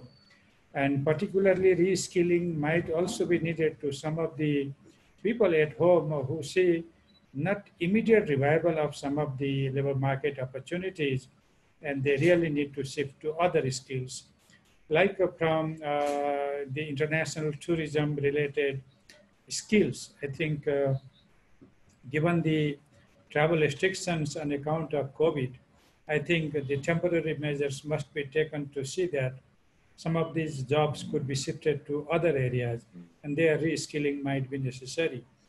Also, some more job opportunities have been created due to COVID, basically in the service industries. And I think we should see this opportunity in terms of reskilling our labor, replacing the expat laborers who are already away during COVID by our domestic citizens, particularly in the semi-skilled jobs, which our panelists have already highlighted. So I think this integrated approach to inform the labor market, job seekers and employers to one place, skilling and reskilling, and perhaps linking their outputs who are self-employed and creating outputs be linked with the market prospect. So I think this scheme, this project is fantastic in that. Nepal government thinks that jobs are critical to sustain economic growth and overall development. And skilled jobs are even more critical to increase productivity, which only can raise our competitiveness nationally and globally. And jobs are the ones which empower people socially and economically. So we must do this to empower people. And I think jobs are the best social protection schemes. And for those who are really linked to or could be linked to labor market, providing jobs is critical. That's why the employment guarantee program, in our case, the Prime Minister's employment program, has been launched to see that all those seeking jobs and who are of the working age must get jobs according to their ability. Only those who are not able to work or who are out of working age have to be provided social security, and there we have provisions to that. So I think jobs are on our top agenda, also to see that social protection coverage is universal. I think we should emphasize that. We do have some more opportunity coming from the demographic dividend, the migration of Nepali workers, which is now coming back to our country, and a large number of educated mass and related health interventions in creating good human capital. I think those are our added resources which create jobs, both wage employment and self-employment. So I think given our opportunities by the demographic structure also, I think we should grab this opportunity. We are said to be a labor market country, of course, a labor surplus country, of course. But our labor surplus condition has come because of our economic activities, growth, and suitable business entities haven't grown to that extent. Should we do that? I think our market should be enough to absorb the available labor force in our country, and we do that. And this is where a large section of my budget is devoted to, and also a large part of the budget. We know we have estimated 4 million people abroad. This doesn't include those who are seasonally working in Indian labor market. are casually also working in the Indian labor market. So to observe those people in 1 or 2 years labor market opportunity is a difficult task. But we can look beyond a short time horizon, and in the medium term, we intend to see that we can create job by 1 million a year, and thus we can observe not only new jobs created at home, but also we observe the people who have come back from the external labor market. COVID has created a pressure to rapidly expand our labor market and create jobs, not only because several other schemes have not been so sustainable, like immediate relief or immediate rehabilitation programs. The best way to rehabilitate people from COVID would be create new jobs and link them to job market. And then that's why I have put second priority in my budget after COVID and related health issues, that we must create more jobs.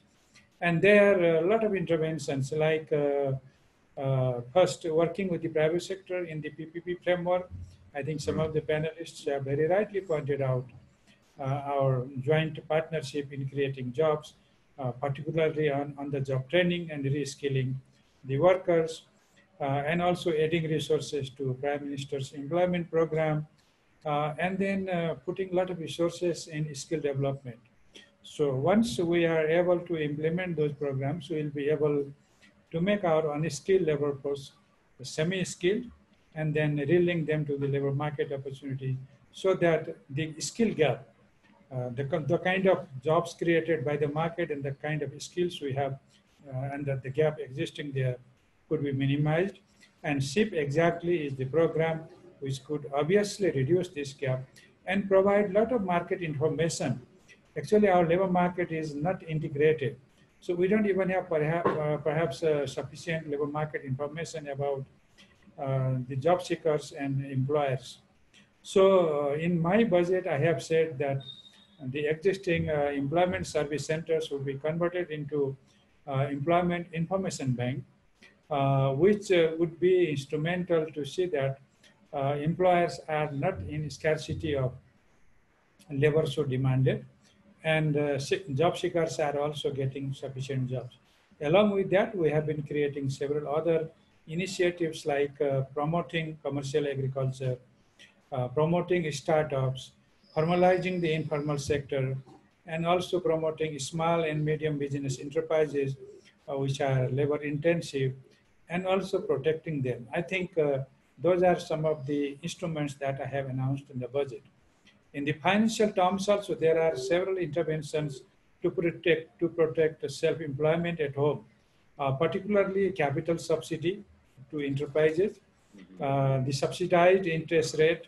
Most of the loans would be provided at 5% interest rate, which is, I think, fairly reasonable at this moment. And there is premium on the risk insurance they purchase, particularly for those small enterprises which cannot bear business risk.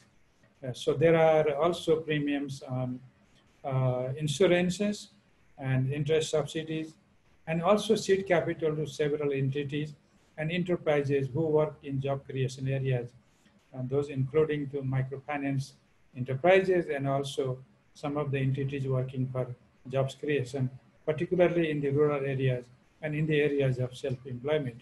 So I think those, if we have been able to implement, we'll be able to see that our job market opportunities are expanding, and then our job seekers are absorbed in the labor market. Now the challenge is developing entrepreneurship. Everybody wants to be a wage employee. Our interest and our own suggestion is that not everybody can be a wage employee. Our focus should be more on self-employment, and this is where we must develop entrepreneurship, and we must develop risk-taking behavior and also capacity through several insurance schemes and also through several safeguard measures. and we must link products of those self-employed people to markets. That's why the concept of whole value chain, some of the panelists have already mentioned. And in that case, I think we have to be innovative. Some of the startups we have to promote and also formalize them, which I have been suggesting and creating opportunities through tax concessions. And also, I think we have to promote new innovations. The Challenge Fund is now set up by the government. We encourage innovative firms and people to come up and get benefit out of the Challenge Fund. So those are some of the areas where we create jobs in an existing COVID and post-COVID scenario also. One more which has come in the panel discussion is reducing the cost of doing business and thus making our business entities viable and protecting jobs or creating jobs. For that, I think we should be doing a couple of things. We do have some institutional reforms, simplify tax system, simplify our tax regulatory system, simplify the customs system.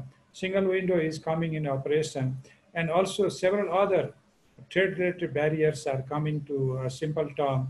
And then we are also doing several other interventions to promote infrastructure for facilitating trade. So I think jobs to be created in terms of export industries like garments and handicrafts, I think we should do our best to see that their cost of production is competitive. And for that, skilling is one important aspect, because we, irrespective of any incentive we provide, if labor is not productive and if labor is not skilled, the quality of products, the productivity of labor, if that doesn't work properly, I think other intensive would only mean a temporary relief, and the permanent relief would be by enhancing the productivity of labor. And their skill is so important. So I thank the whole program, UKaid program and SIP for that matter.